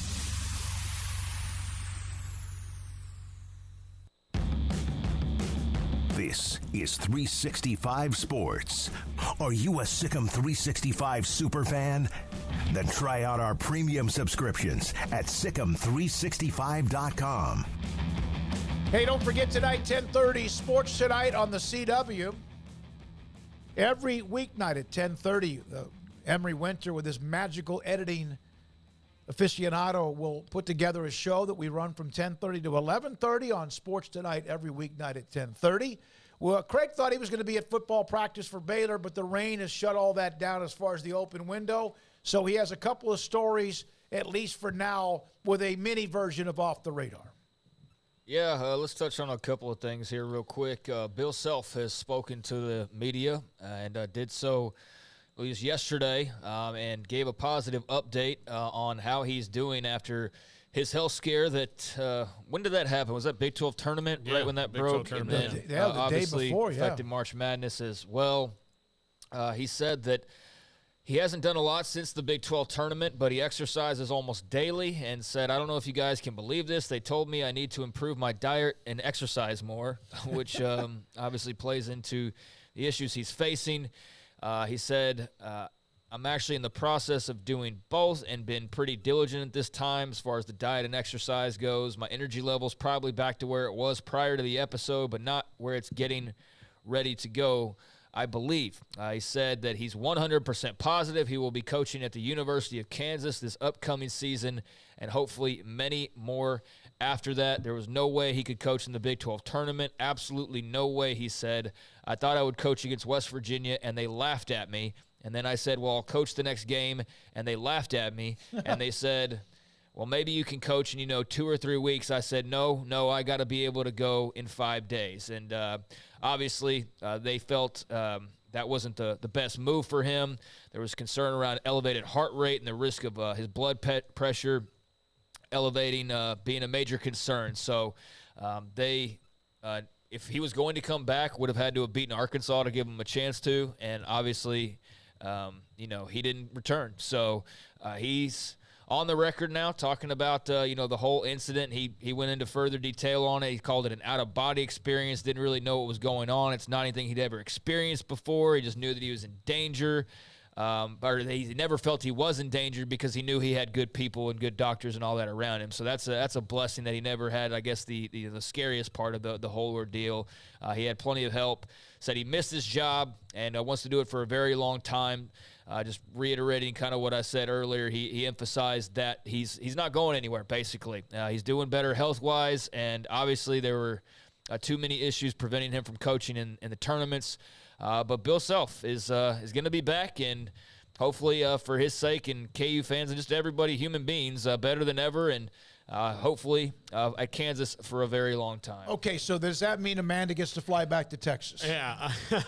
No, I brought this up to her yesterday, and I said, here's Bill Self's comments, and she's like, why is this even a thing? I never thought it was going to be. So somebody asked him, she got concerned that there was all. I said, no, Isn't she the one that questioned his fortitude after they lost a game? I would say she was a little upset because I think the reporting on he might be able that might have been Bill telling someone and then someone going and telling him I'll be fine. But clearly you hear the doctors they're laughing at him. I thought she was questioning his toughness. Yeah, but that was on erroneous information. No, that's what winning and losing will do to someone and how they think of a coach. Yeah, so there's been a lot of TV ratings stuff, from the championship games. The women had a really great number for the final, and the men, had a better number than I expected at least. And I don't know, I never threw out a hard line. I didn't get so into it that I was like, I don't think they'll do this or do that or anything along those lines. But I did wonder aloud with that 9.9 million number from the women's side of, the fact that you had two not so huge brands. I mean, UConn's, they've obviously got a big fan base, and San Diego State had, history on their side. So maybe I underappreciated that a little bit. But, I did wonder, hey, are they going to easily surpass that 9.9 million? The game didn't tip till 9 o'clock basically. I mean, everybody was up late waiting for this thing to just even start. So you wondered how that would affect the ratings. And as we know, they went on to average about 14.69 million. So crushed the women's game by 5 million, despite any fears. But it is worth mentioning, and I didn't have all this in front of me a couple days ago when we brought it up, because we just kind of celebrated the fact that that's actually a better number than expected. But it was the lowest rated and least watched title game on record, down 15% from KU and North Carolina last year that had a little over 17 million. The previous low was just under 16 million for Villanova and Michigan, which was also a cable broadcast. Previous low was Baylor Gonzaga, which again, that was something we saw the number, we're like, hey, for Baylor, that's great. For Baylor Gonzaga especially, that's great. And then you turn out it's the lowest number on record or whatever. Well, hey, it's not any longer because now that's UConn San Diego State, but that's also two tiny fan bases in comparison to the norm of a Kansas or a North Carolina or whoever and who they're matching up with. So I was surprised that number for Baylor Gonzaga because it was still in some places shut down. Still kind of a little bit of a like I said earlier, where you're going. And it was a collision course between, without question, the 1 and 2 best teams in the country. But and it's also turned into a blowout. No, you're right. And I'm sure that I'm not trying to butter it up or anything, but it did turn into a not so competitive game really as it went along. and you probably stay glued because you were a Baylor fan, just a basketball fan, you had money riding on it, or you enjoy ass kickings, or whatever the case may be. But it wasn't something that took you down to the buzzer, and neither did this game. So I'm sure that hurt it as well. But yeah, just to put some perspective on it, better than I expected. Easily beat the women's game, but on record, the lowest. Easily ever. beat the women's game, but still much closer with the numbers than ever before because the women's number was so high. Yeah, no, absolutely. So, just putting that out there. In San Diego State, we'll see what happens with them now moving forward as far as their potential entry into the Pac-12, which remains to be seen now. And I'll just one more, and then we'll head on out of here. Dana White on the record now talking about the big coming together of the UFC brand and the WWE brand under Endeavor. Can't wait till the Big 12 joins that. They made a really powerful trio led by Endeavor. But no, UFC parent company Endeavor Group announced they were acquiring WWE along with WrestleMania weekend last weekend. And I never thought like anything of it, when they talked about they're going to branch out and it's going to be under the same umbrella, like an umbrella under an umbrella under an umbrella, right, in the organization. But, the UFC and WWE are going to be like this combat sports or physical sports umbrella for the Endeavor enterprise. And it never once crossed my mind that they would really have too much of anything to do with each other. I know and have known for a long time how much Dana White and Vince McMahon, how much they respect each other. They've had a respectful relationship for a very long time. They've had to kind of work together on certain things, like Brock Lesnar, for example. They definitely had conversations over guys like that. But there's not going to be, like, this major crossover. Like, I guess apparently a bunch of UFC fans were worried that this meant that the UFC was going to become scripted, or that all of a sudden you were going to see – like Roman Reigns, in the octagon or something along those lines. I don't know why that really entered anybody's minds, quite frankly. But my only prediction with the crossover would be like Ronda Rousey when Ronda's another one too. But when you can't do the UFC anymore, when you can't train to that level, and look, the training that they do at WWE is really intense too, but it's different. They're not really getting hit in the face full-fledged and trying to get knocked out. So when you're at that point where you need to move on, like, it'll be a seamless transition, between a company you're already working for, essentially, if that's what you're going to do. So there's some commonalities as far as being entertainers and being sports entertainers, but like the actual act are very different. Throwing a real punch and throwing a fake punch are two entirely different things. But there is some crossover. There is Ronda Rousey. There is, as I mentioned, Brock Lesnar, who went and won a title. And Ronda, post-UFC, when she was really at the tail end of her career, rather than becoming a tomato can, she decided, I'll go be a big star in WWE, and that's worked out relatively well for her. And then there's CM Punk, although he wasn't with WWE, went and had a failed experiment in UFC. But, there's been some crossover, like I said. Well, anyways, Dana White, I guess, felt the need to calm down his mixed martial arts fans. Said the difference between the UFC and the WWE is you look at WWE, they have an entertainment value. They have these guys that are incredible athletes that go in there and do their thing. It's well known it's scripted. What? No, I'm just kidding. When you look at the UFC, this is as real as it gets. That's our tagline. It's real to me. Yeah, it's still real to me, damn it. I actually saw that guy at a indie wrestling show in Atlanta during Super Bowl weekend. He was signing autographs. I couldn't believe that guy. I'll tell you what. Let me tell you something. Yeah, no, good for him. Snoop Dogg took care of somebody in that damn ring. That was awful, and that was all because that did not go the way it was supposed to. Because McMahon's son tore his quad muscle, right? Yeah, Shane McMahon came rolling in for the first time in like a year since he basically was banished from the company legitimately. I mean, I'm not cracking jokes. Like, he legitimately was like pushed, like, we don't want you around here anymore, because I guess he was acting up behind the scenes, and he just, for whatever reason, I guess because Vince is back in charge, they're like, let's bring Shane back this weekend, and it was totally unnecessary. It really didn't add too much of anything. And, yeah, within about a minute of getting in the ring, he tore his quads and went from this, I guess, reaction to then laying helpless in the middle of the ring and Snoop Dogg having to improv his way through the rest of the segment with a guy by the name of The Miz. And it was, I give Snoop Dogg credit. Right. Like, he handled it masterfully, given this, you're in front of like 80,000 plus people, you're on live TV, this huge event, And he handled it well, but it was pretty embarrassing for the other guy. I love The Miz. The Miz used to be on The Challenge.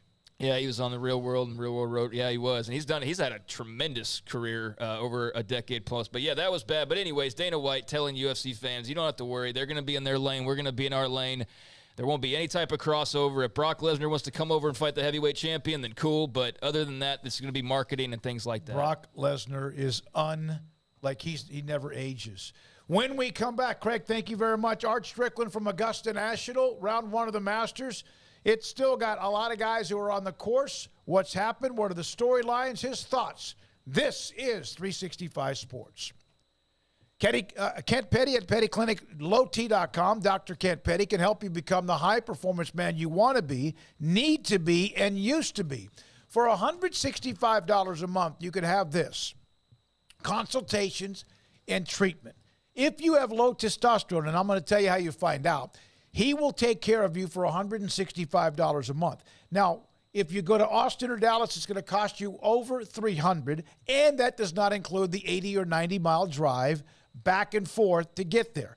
Dr. Kent Petty can do this: set you up to get your blood work. He gets the lab results. He'll take care of all of that.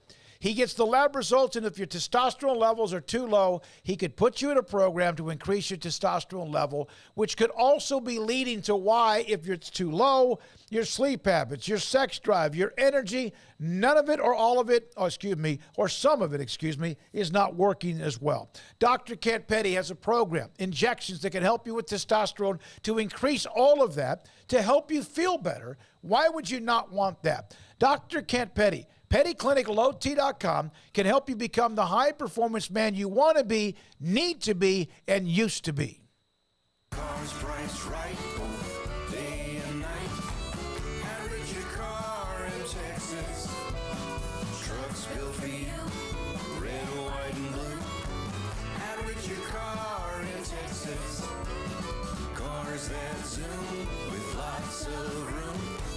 Average your car in Texas. Count on us, a dealer to trust. Average your car in Waco, Texas.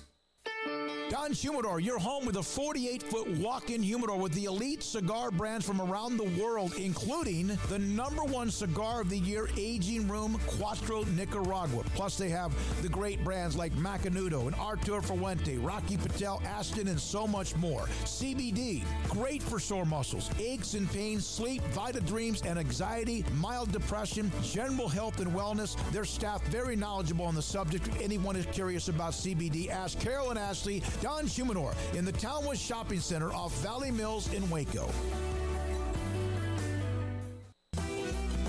Shorty's Pizza Shack at 12th and Bagby is a homegrown, locally owned pizza place that's out of this world. Everything from the dough, the sauce, the sausage topping is made fresh in-house. Not to mention the amazing pizza pillows, the chicken wings are to die for. Try the Sikkim sauce, chili cheese fries or tots, plus great specials on food and drink every single day. Shorty's is also the perfect spot to watch the game with your friends. Shorty's Pizza Shack at 12th and Bagby. Tell them Paul sent you by.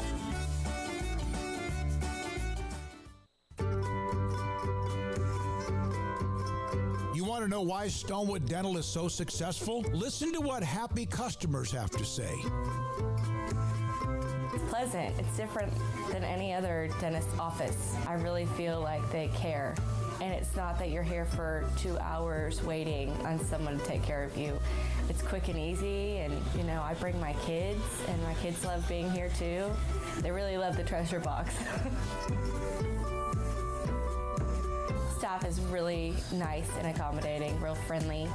You feel more like home. It's not sterile looking. Everybody has their own personalized rooms with decorations and decor, and they'll even have a blanket for you when it's cold. I've recommended people to actually come here, and they are patients now. I really love it here. It feels like family. Learn more, stonewood-dental.com.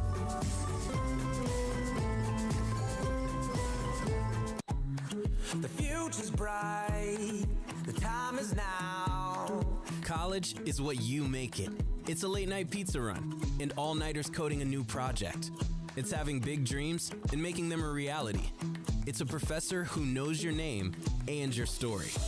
It's preparation for your future, your calling, your life. And at Baylor, it's even more. Baylor, where lights shine bright. One size fits all. That may be all right for an adjustable belt or cheap sunglasses, but when it comes to your financial needs, no one wants a one-size-fits-all strategy. Ben Erlinson, your Edward Jones financial advisor, knows that his most important goals are yours. That's why he takes the time to understand your needs, knowing you. That's how Edward Jones makes sense of investing. Ben Erlinson, 100 North 6th Street in Waco, 254-759-8533. Edward Jones, member SIPC.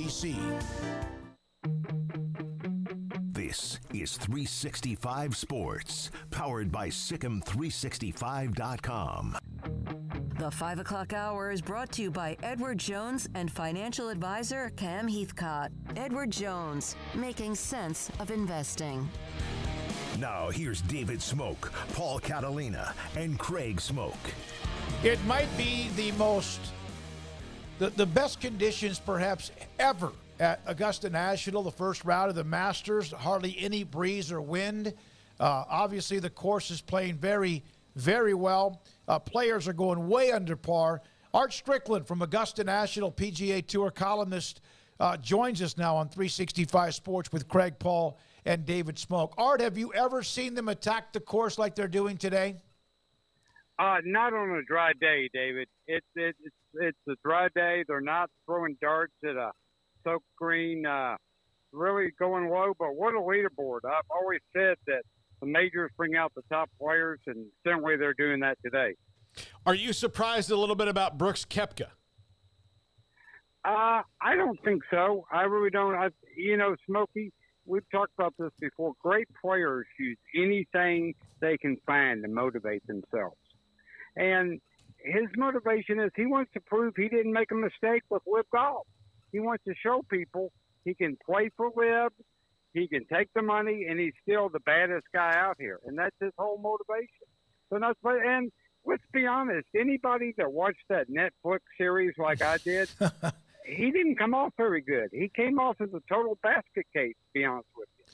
So I think he's motivated to show people that he is still at the top of the game. So really not surprised at all, Smokey. I wasn't sure if it was him or what now is his wife. They both together were like, they just seemed like they were all over the place. But he has and was at one point as dominant. We know Spieth at one point had his dominance, and he, of course, is right there in the middle of it.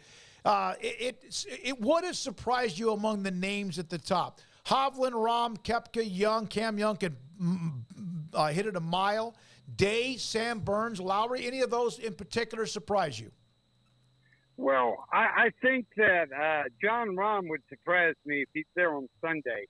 This is the hardest golf course on the tour. There's a disaster at every turn. And he is so emotional, and he can get so high and low on shots that, he's got as much talent or more talent than maybe anybody out here. But just the fact that, he's there after day one is nice. But I know you had Lee Trevino on your show earlier this week, and I talked to Lee back in December when he celebrated his 82nd birthday.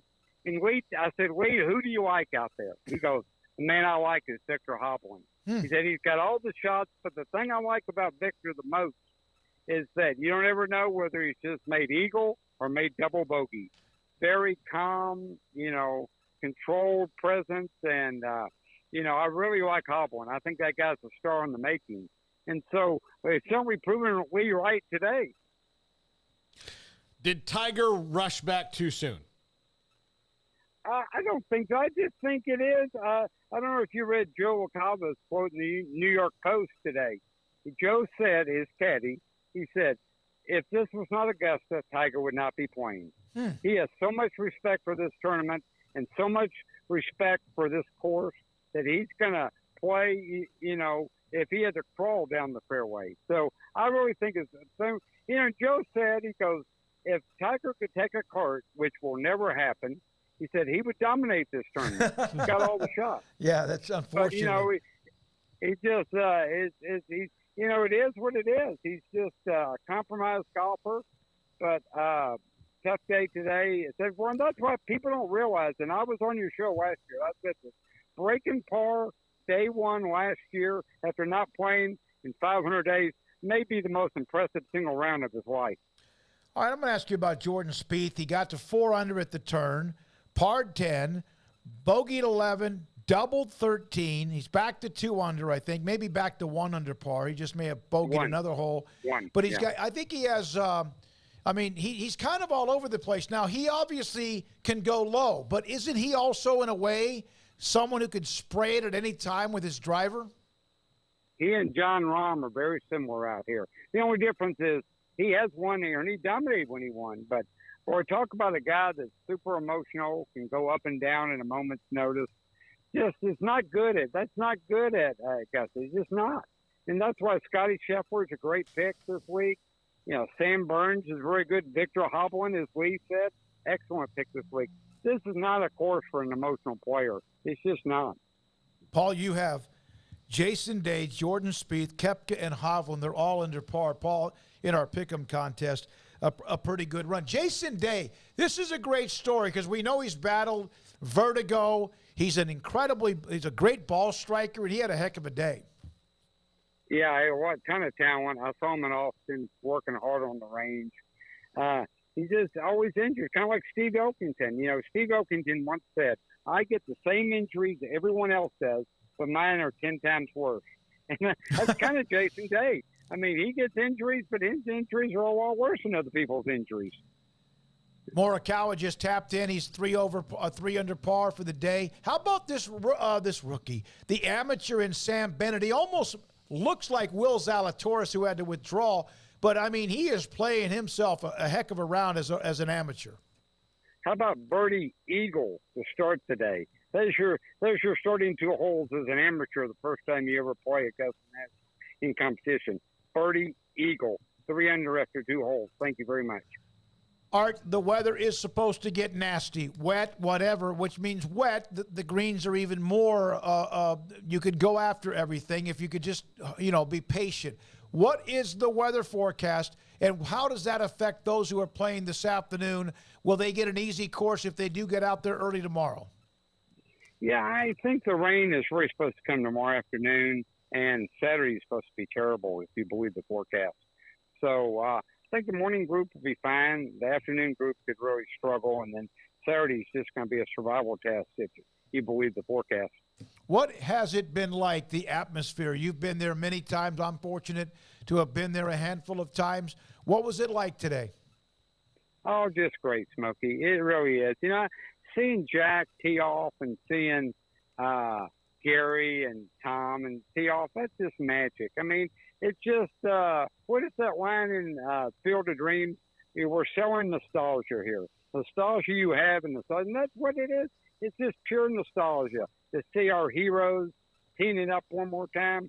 That's just awesome. I mean, I thought it was hilarious that my friend Steve Ethan, who is now the tournament director, used to be the media chairman, tried to tee the ball up for Jack, and Jack says, no, I got this. I got it. And removes his tee and puts his own tee down in there. I mean, it's magical. The par 3 was great. Seeing Larry do the Black Cat team, Bing Crenshaw and Carl Jackson together at the par 3. You know, it's just a treat. Just a really treat. You know, Jerry Miller from Waco came and took a buddy this week. And Jerry had been before. His buddy never had, and he just said, it's lived up to every expectation I could ever have coming to the Masters. That's great. It's a magical and great weather. That doesn't hurt either. No, it's and I've been there when it's rained and there's been delays and they've had to continue the next morning. My last question for you, Art, as always, we appreciate it. Art, Baylor University graduate, PGA Tour columnist, also has Paul, what's the name of the site for you to take people on those trips, Art? Yeah, it's called The Art of Golf Travel. The Art of Golf Travel. We have eight people here this week. That's awesome. TheArtOfGolfTravel.com. 8 people here this week. Like I said, Jerry Miller from Waco, Richwood guy, and, other people are here. So, really good. Your buddy Doug McNamee is going to be here for the weekend. There you go. I told him to bring a parka. And really a good time at TheArtOfGolfTravel.com. It will never be there cold this weekend as it was in 2007 when Zach Johnson won it, though. Never. Let's hope not. Last thing is at 13, they extended the tee box back. It's longer. I didn't see a lot of guys going for it in 2. I think some did. How did that kind of turn out today? Oh, I think that they were really playing around with it. I saw in the practice round yesterday, I saw Koepka throw up 2 balls. And it's hard to tell because I was, further back. But it looked like he hit maybe a 5-iron on the first shot and knocked it in the water. He hits a 3-iron on the second shot, knocks it on the green. So a lot of experimentation. But look at Spieth makes double there today. I mean, there's a disaster at every hole on the course. Absolutely. And so that's what makes it so great. And that's why you got to be even keeled. That's why Scotty Scheffler, Sam Burns, Victor Hovland type is what you want here. Spieth, by the way, birdied 15, so he's on the tee box at 16 and hit it pretty good off to the right side, pretty tight. Thank you, Art. Enjoy. I know you will. Jealous as possible that you're at Augusta National. Enjoy the weekend. Thanks for your time. Yeah, come join us, theartofgolftravel.com. Love to have you. See you soon. Theartofgolftravel.com. They've gone overseas. They've gone to the majors. They've gone to other great courses. They've gone to where they can play and or watch the tournaments. When we come back, we will hear from Sam Bradshaw, S11 on Twitter. He and Brian Etheridge have been really good about not just guessing what may happen, and I'm not talking about the networks, linear, streaming, whatever, but really what can networks want or what do they want? And on top of that, what's available for anyone that they want to buy the Pac-12? What slots are available? He'll break that down. That's next on 365 Sports. Thank you for being here today. Richard Carr's 24th anniversary sales event is going on now. Got big savings on pre-owned cars and trucks and special savings on GMC, Sierra, and Buick Envision SUVs. Dozens of Sierra trucks are on the lot right now. Qualified buyers can save thousands on the 2023 Sierra SLT 1500s. Get 2.9% financing on those 2023s. If you want a luxury SUV rather than a truck, but without the luxury price as well, you have to experience the smooth and quiet ride of the 2023 Buick Envision. Qualified buyers can get lease payments with $5,000 down cash or trade at $269 per month and save thousands on a purchase. If you're not looking to buy new, well, they've got a lot full of quality pre-owned cars and trucks in stock, with many of them under $20,000. They're thoroughly inspected, they're affordable, and they're ready to finance for almost any credit rating. Richard Carr has quality vehicles, pre-owned and new, ready to drive today.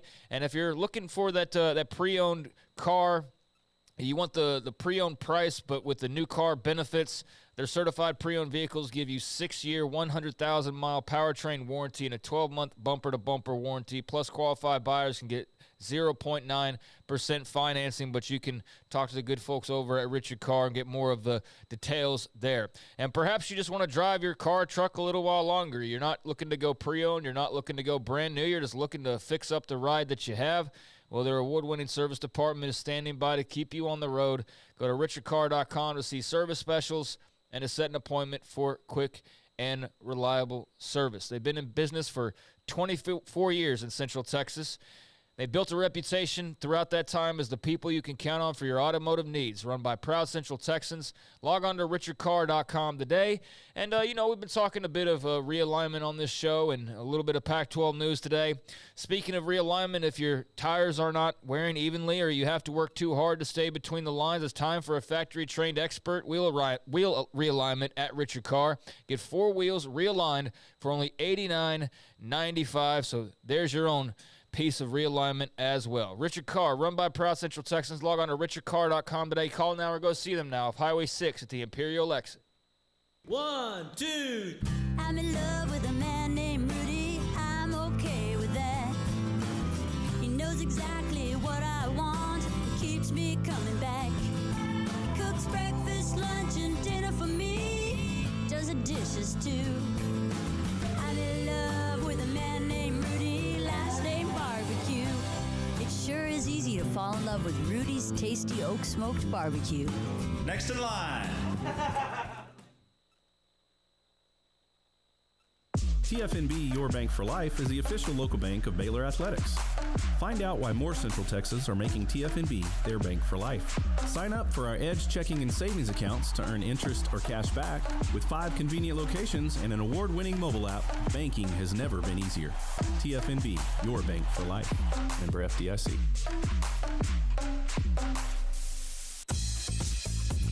Baylor Scott and White Southwest Sports Medicine and Orthopedics, the team physicians for Baylor Athletics, diagnosing and treating all sports-related injuries, including concussions. These specialists also provide orthopedic services for athletes and non-athletes alike, whether it's knee or shoulder pain, a wrist injury, orthopedic spine care, and even an arthritis and total joint clinic. Trust the doctors Baylor Athletics trust. Baylor Scott and White Southwest Sports Medicine and Orthopedics wants to get you back in the game.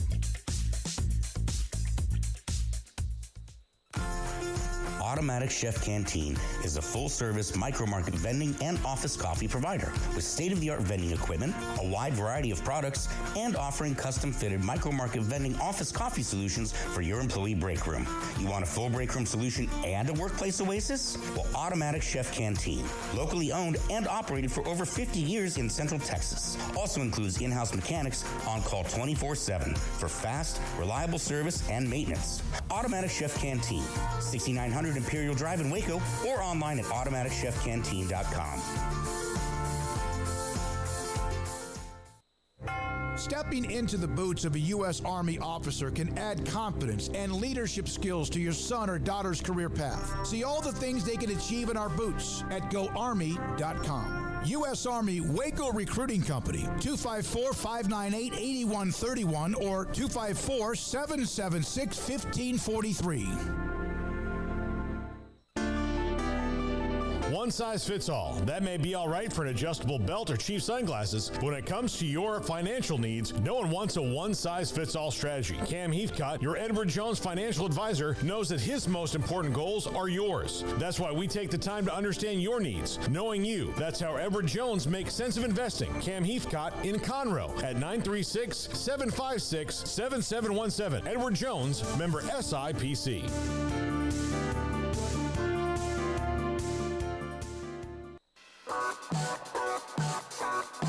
This is 365 Sports. Want more updates during the day? Follow 365 Sports YT on Twitter.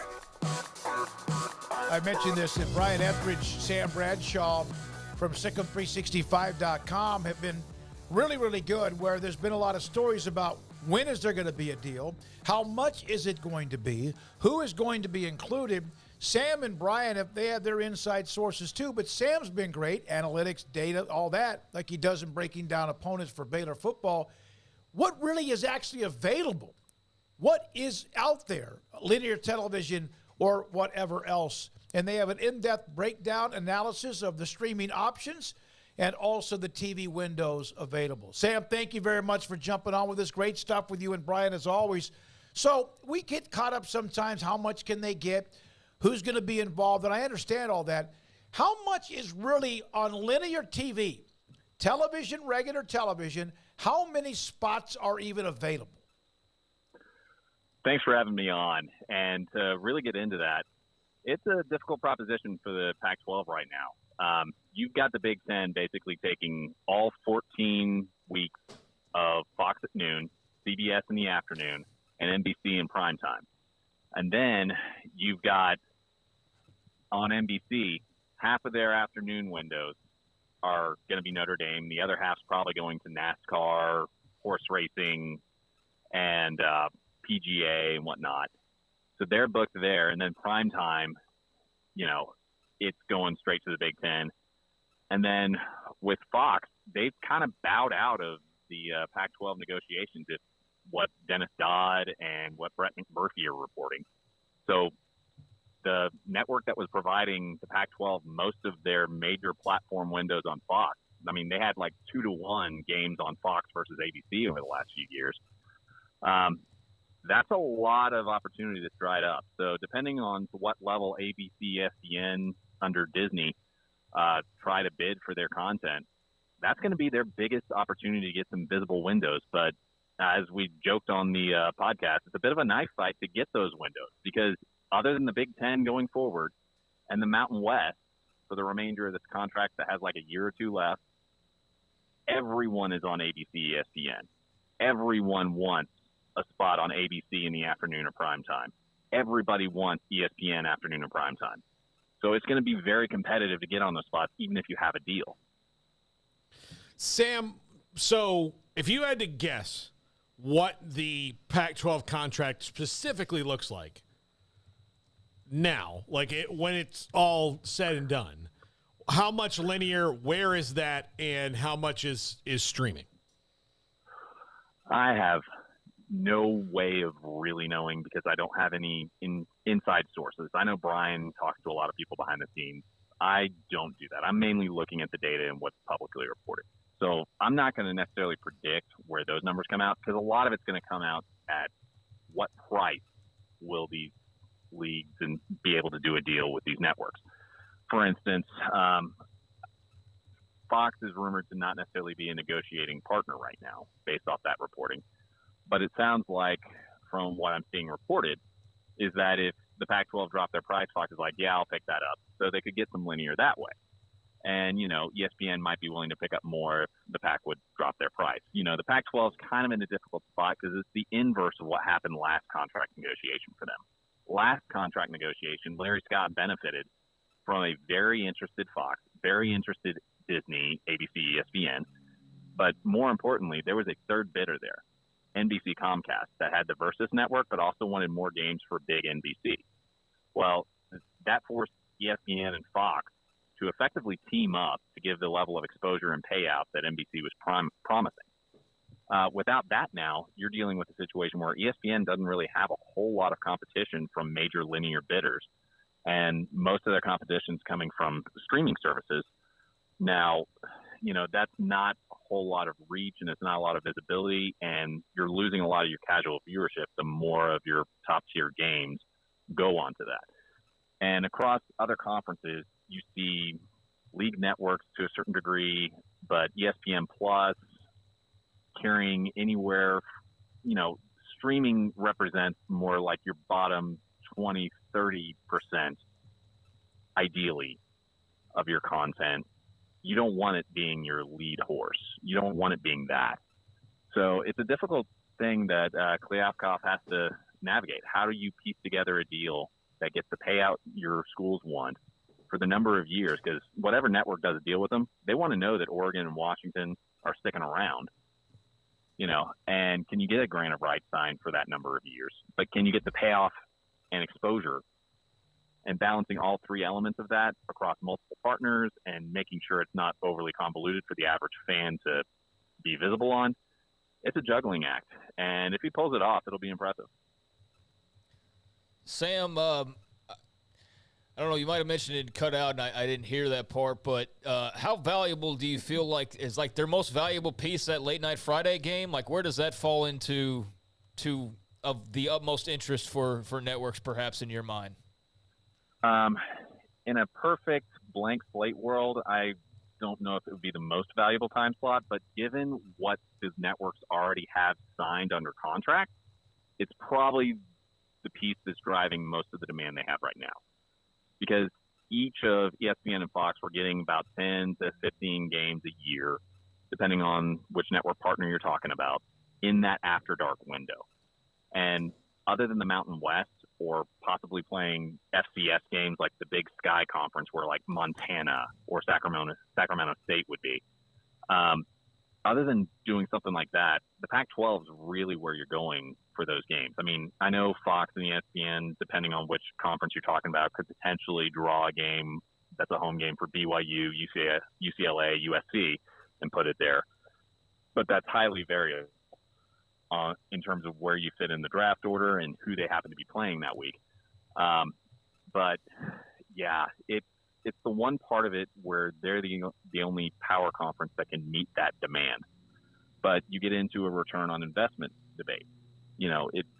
That window is expected to get around, I think, 1.6 million on ESPN, but less on other networks, on other cable networks. So at what point does the payout not break even or become a risk to that break even or become a risk to that profit margin? And I think that's what you're dealing with is if they absolutely had to back away from the Pac-12, I feel like these networks could fill out their television windows across the noon, afternoon, and primetime slots, and really they'd only be out the after dark slot. So at what price does it make sense for those networks to fill that by paying the PAC? It probably makes sense at X, but it doesn't make sense at X plus Y. Sam, obviously Brett Yormark made a decision back in the fall to extend what the Big 12 had with Fox and also ESPN. Had he not done that, would the Pac-12 deal have been done about maybe 3, 4, 5, or 6 months ago? I have no idea because you don't know what numbers they were getting and how much they'd want to drive to the open market and see what they could get. So I'm not in the business of predicting what people would do in that environment. But I do think it's something that definitely benefited the Big 12 because you secured a lot of opportunity on Fox, FS1. You secured at least a seat at the table on ABC, ESPN. But as I mentioned before, that's a more competitive environment in order to get beneficial television windows. And while the Big 12 made the right move in doing so, I feel like the Big 12 would probably be facing a better prospect than the Pac-12 would be right now because they could fill that noon slot for an NBC or a CBS. And the ratings threshold to make sense there is much, much lower than trying to fill CBS on a primetime slot, which typically CBS would only put a game in primetime if it was Bama versus LSU, Bama versus Georgia, Bama versus A&M, Notre Dame versus Georgia, something massive like that that would like average 9 million viewers, something huge. So it's just a difficult proposition for them. And it's just a sign of a more difficult economy to sell in with fewer interested bidders than they had last round. All right, so you've heard and seen some of whoever might also be interested that's linear outside of networks, for example. I know initially when Ion was mentioned by Brett McMurphy, some spit on that, but maybe that's still there. Or the CW, which is available everywhere, in every city basically. What would that do if they ended up having to go there? Well, if they got the CW, which is available everywhere, it probably wouldn't be good for ratings necessarily because a lot of casual viewers just simply don't associate the CW with sports. But in terms of visibility and in terms of your fans being able to get your games, it would be good. As for whether it's good on the payout, it depends on what price they're willing to do it and whether or not that is an acceptable payout for the Pac-12. You know, it just depends. But if it's going to be something where it's more of a syndication deal where it's on this channel in this market, it's this channel in that market, that's something that might be a little more difficult to swallow.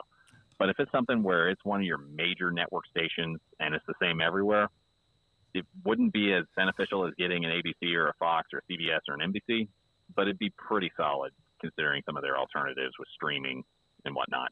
All right, so ESPN, NBC, Fox, and CBS. We're going to use those. Those are the four, right? Those are the ones you want some sort of agreement or I guess, relationship with them. Of those four, which one do you think there's no chance the Pac-12 will be a part of? No chance? I would say the least amount of chance. Let's say that. I don't see the need for NBC just because their prime time is chock full. They no longer are trying for a sports cable network, so I question the after dark need. Mm-hmm. And in the afternoon, you got half Notre Dame, half NASCAR / PGA / whatever. I see less need for them, but then again, I'm not in these guys' boardrooms. I don't know what ROI they're making on that other stuff. I don't know what flexibility those contracts have to shift things around. But just purely from that inventory standpoint, I think they're basically set in the time zone, in the time slots that Pacific time zone could potentially fill, because you're not going to put a game on at 9 a.m. in the Pacific time zone just so it can be broadcast in the noon Eastern time slot. You're not going to do that. You cannibalize your ticket sales and other donations pretty quickly. I think ESPN is probably the most likely partner, and they've been reported to be the whole way. Fox apparently has stepped out, but again, it depends on the price that they're willing to sell for. If they come down in price, I'm sure all of them would potentially come to the table at some level. It's just a question of how much are you sacrificing payout for distribution, how much are you sacrificing distribution for payout. Good stuff. Thank you, Sam. This also teases the story that in the segment, the podcast you have with Brian, and hopefully people go watch it, listen, read it, whatever else is a part of it. And we appreciate you jumping on. Also, the heads up that was going up in the site, and also you put it up on the Twitter feed. Thanks for your time, as always. Thank you, guys. Sam Bradshaw, Sikkim365.com during football season. He helps us look ahead to whoever Baylor is playing, breaks down the matchups and the trends and all that, and also has been very much involved, analytics, data, when it comes to the TV networks and deals, streaming, linear, et cetera, as has Brian Etheridge, who's also very much a part of having some people who he can get in their ear and vice versa on what is actually happening. Again, if you didn't miss, Adam McDonald just came in. What's going on? Anything new with the Pac-12? Yes. Their media deal, it appears, will be pushed down into sometime late in the spring or early summer. And so there's the latest with that. You could take that for what it's worth. And Paul Catalina's top 5 is next. Alan Samuels, Dodge Chrysler Jeep Ram Fiat, got a text from Ted Teague, the general manager, yesterday. Ram Truck Month, the deals have gotten even better. 2023 Ram, 1,500 crew cab Lone Stars, $4,250 in values plus 4.9% financing for 72 months. 2023 Jeep Compass Latitude, $2,000 in total values plus 5.9% for 72 months. The 2023 Jeep Grand Cherokee Limited, $5,500 in total values during the Jeep Celebration event. Dodge Durango, $5,000 in total values. That's 2023 Dodge Durango. And also the 2022 Ram 1,500 Crew Cab Lone Star, 10% off MSRP, or take 1.9% financing for 72 months. Supplies are getting low. Over 300 new cars, trucks, and SUVs already in stock. So if you're looking for a place that has a lot of options for you, whatever vehicle you're looking for, new or pre-owned, Alan Samuels is your place. Come by, let's be friends, on Loop 340 east of 84 in Waco. Aaron Duvall, owner, Texas Beef House. Why did you get into this business? We kind of were born into it, and it's been for several generations. Our family's been in the beef business, the ranching business, and we've specifically got into the beef business back in about 2015 when me and my son decided to form Texas Beef House and sell directly to the public. Aaron, everyone knows about Wagyu and how elite that is when it comes to beef. What separates you from anyone else that may do this in this type profession? We selected out Wagyu mainly because it's such a quality beef, and it's consistent. Some beef, some breeds, you may have a good animal every now and then, but Wagyu produces really consistently good beef every time.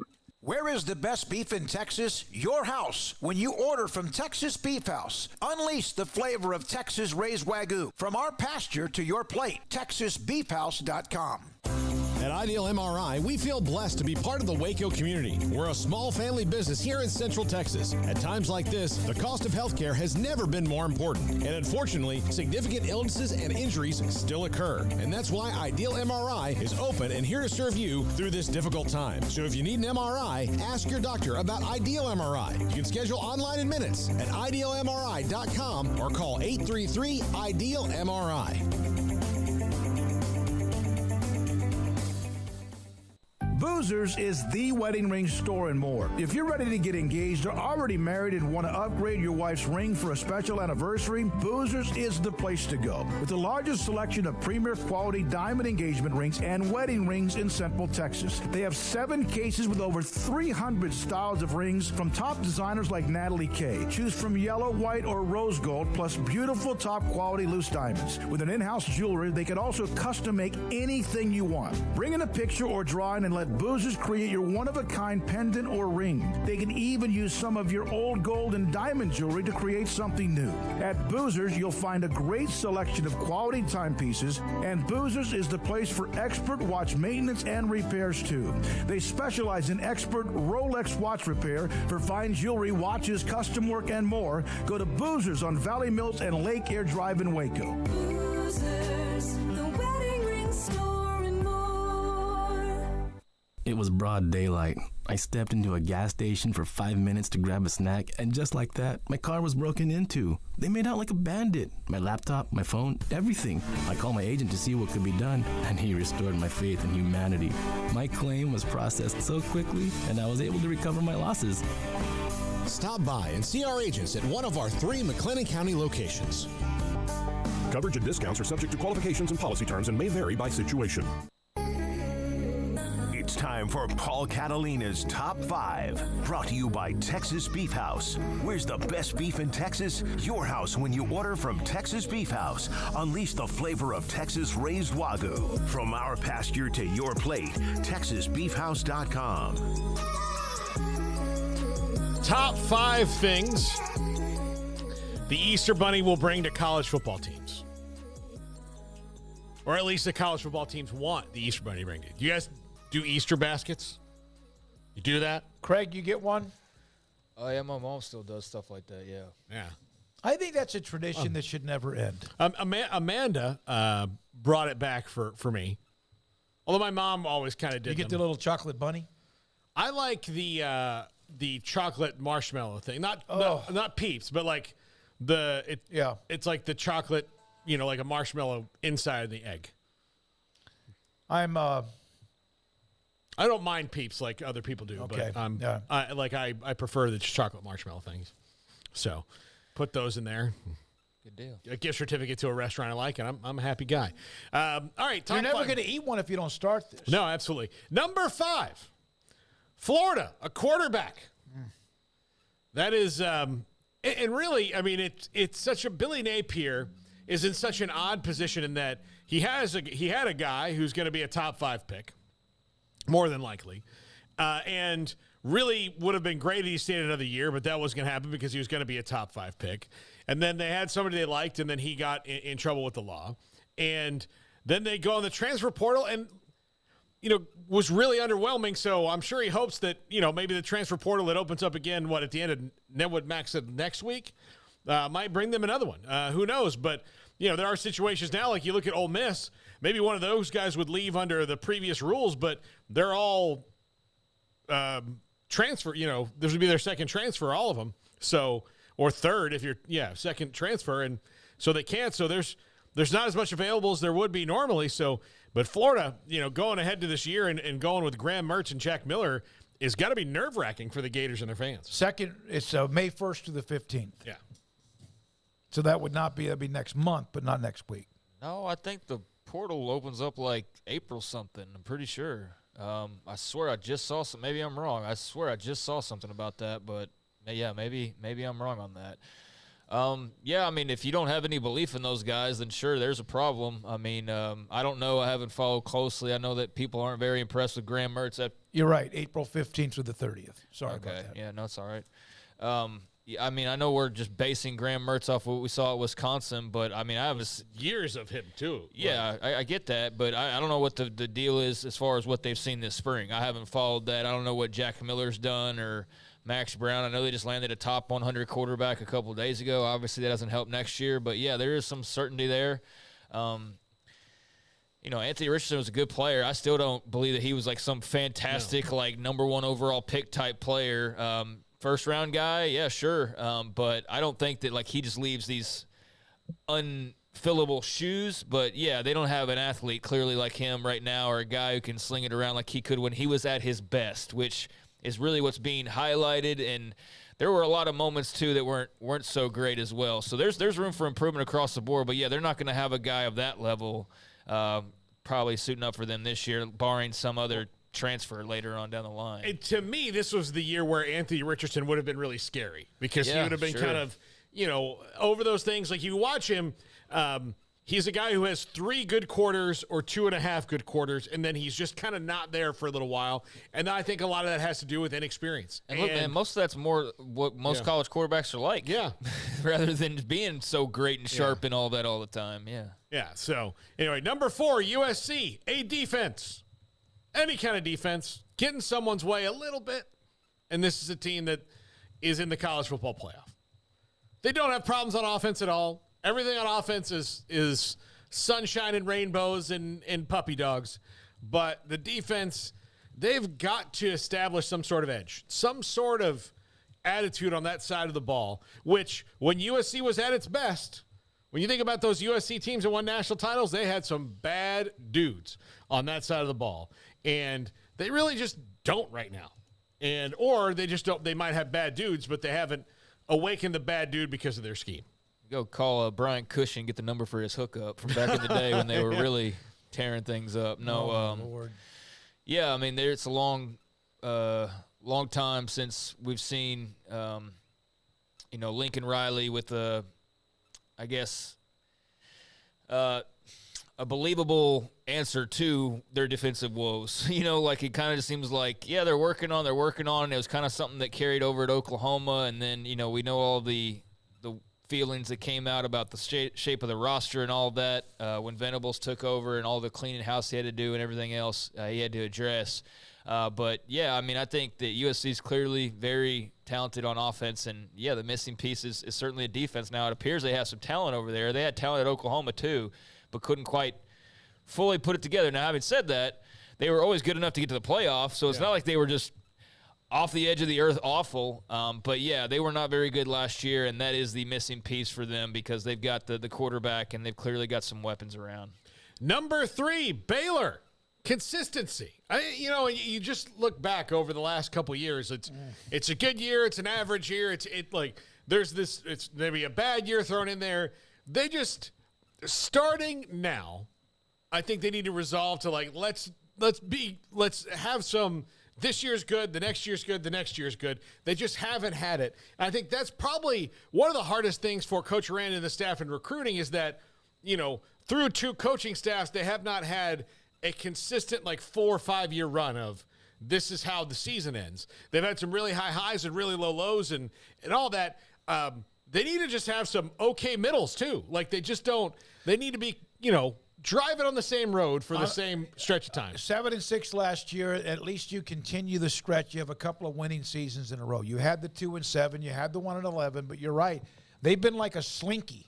They still do those? The slinky? I think you go up and you go down. You go up and you go down. And that's what they've kind of been like, a yo-yo, maybe even a better term or analogy for who they've been. Yeah, I mean, it's kind of the reality of being a program that's not, a super rich, super historic, super easy to rebuild spot.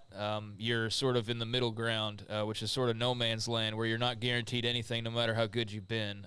You can still get picked over. You can, have some unforeseen things happen. And I don't know, guys, maybe they'd have some consistency if they had a coach that could stay long enough to allow them to build some consistency.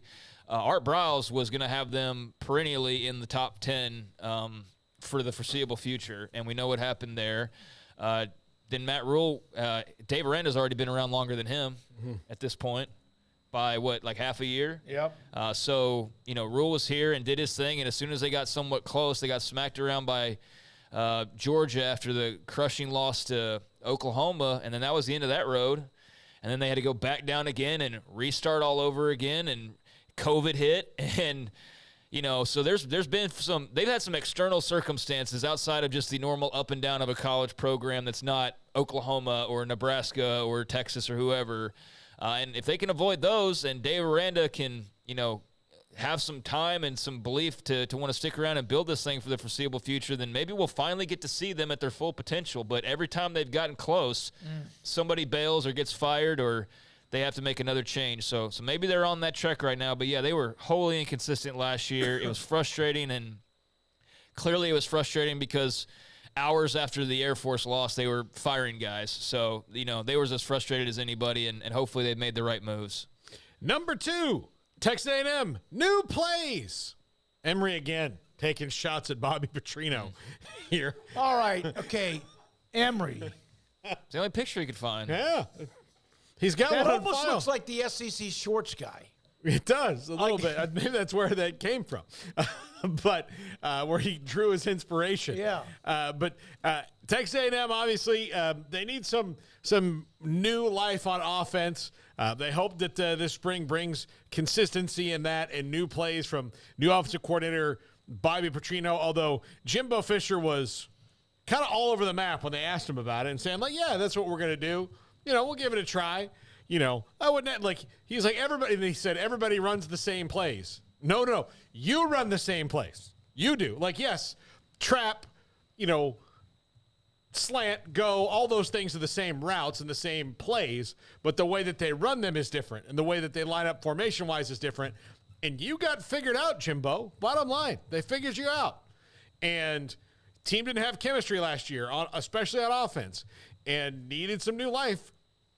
Now, from new life, you brought in an old guy, Bobby Petrino, so we'll see how that works. But certainly the folks down at Aggieland are praying this works. It better. Yeah. I mean, if this doesn't work, then what's next? What's left to change? What's left to get out of the recruiting ranks? What's the excuse left? And I'm not somebody who's been like smashing down on, well, Jimbo better win now and blah blah blah about the buyout. I haven't really talked all that much about Jimbo in any type of warm seat or anything like that. Because I just haven't felt that's really a thing. But I do think, now at the point when you're reaching down and you're having to make changes at what you're supposed to be the expert at, unwillingly, to some extent.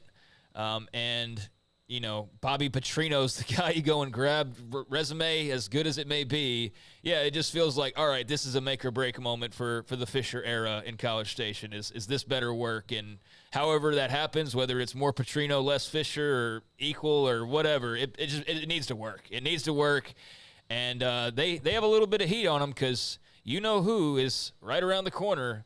Not just one, but two old friends are coming into play here in a year. So that they want to be on track to compete with those guys and maintain where they've been, if not get higher. But, yeah, it's going to be a fascinating storyline to behold. Well, it is starting to look like for not the first time in their history, but, maybe the fourth or fifth time in A&M's history, they've had a leg up on the University of Texas and squandered it. Yep, for sure. Oklahoma is not someone like that's notwithstanding. They haven't reached them. They haven't reached that yet. Oklahoma's different, but there have been times R.C. Slocum's for it, like Jackie Sherrill and R.C. Slocum, where they had passed Texas in the Southwest Conference. They were past them, and then what happened? They moved to the Big 12, and they're kind of past them at least a little bit at the beginning of that. Eventually, let them back in. Texas is on the mat a couple different times here in the last few years. A&M's in the SEC. There's nothing but buzz around them. And here comes Texas back again. They just can't enjoy the fruits of success. They can't. Baylor always has something pop up, and sometimes it's not good at all. In their case, they just, for whatever reason, can't sustain high-level success if they even get to that point. Yeah. Well, it's somewhat that, and it's also just feeling the need to always compare yourself. So no matter what you do, unless that other team's obviously down, then you're always like even-eyed or looking up, and that's just it adds your frustrations. But I mean, I guess this all boils down to someone in the quarterback room, and that's really where it started to unravel with Kyler and Kyle Allen and how that all unfolded. And that was they were at their peak right there, and then that all fell apart and yeah, it was back to more of an even game after that. Yep. And number one, the entire Pac-12. A TV deal. Yeah. I don't even think I'm going to leave this without comment because we've discussed it at length. We've discussed it for a year. We have discussed it for a year. Great stuff, Paul. All right. Again, hope you all have a great Easter weekend. Tomorrow, Good Friday.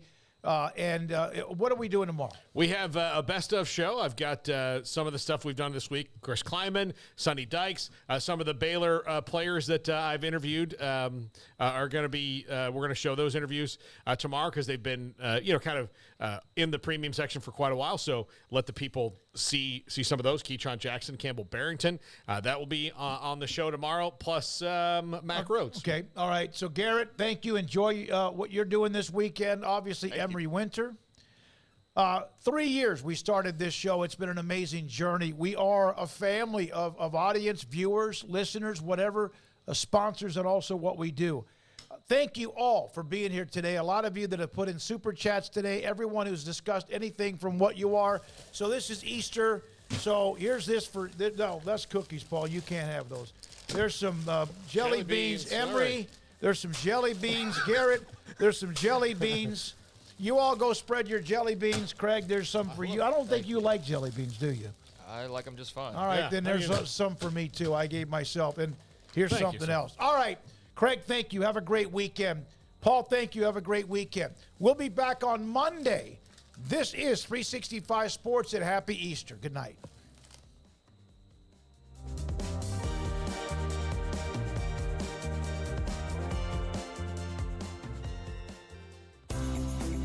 Ideal MRI is a small family business right here in Central Texas. We're open to support you while lowering the cost of healthcare bills. When you need an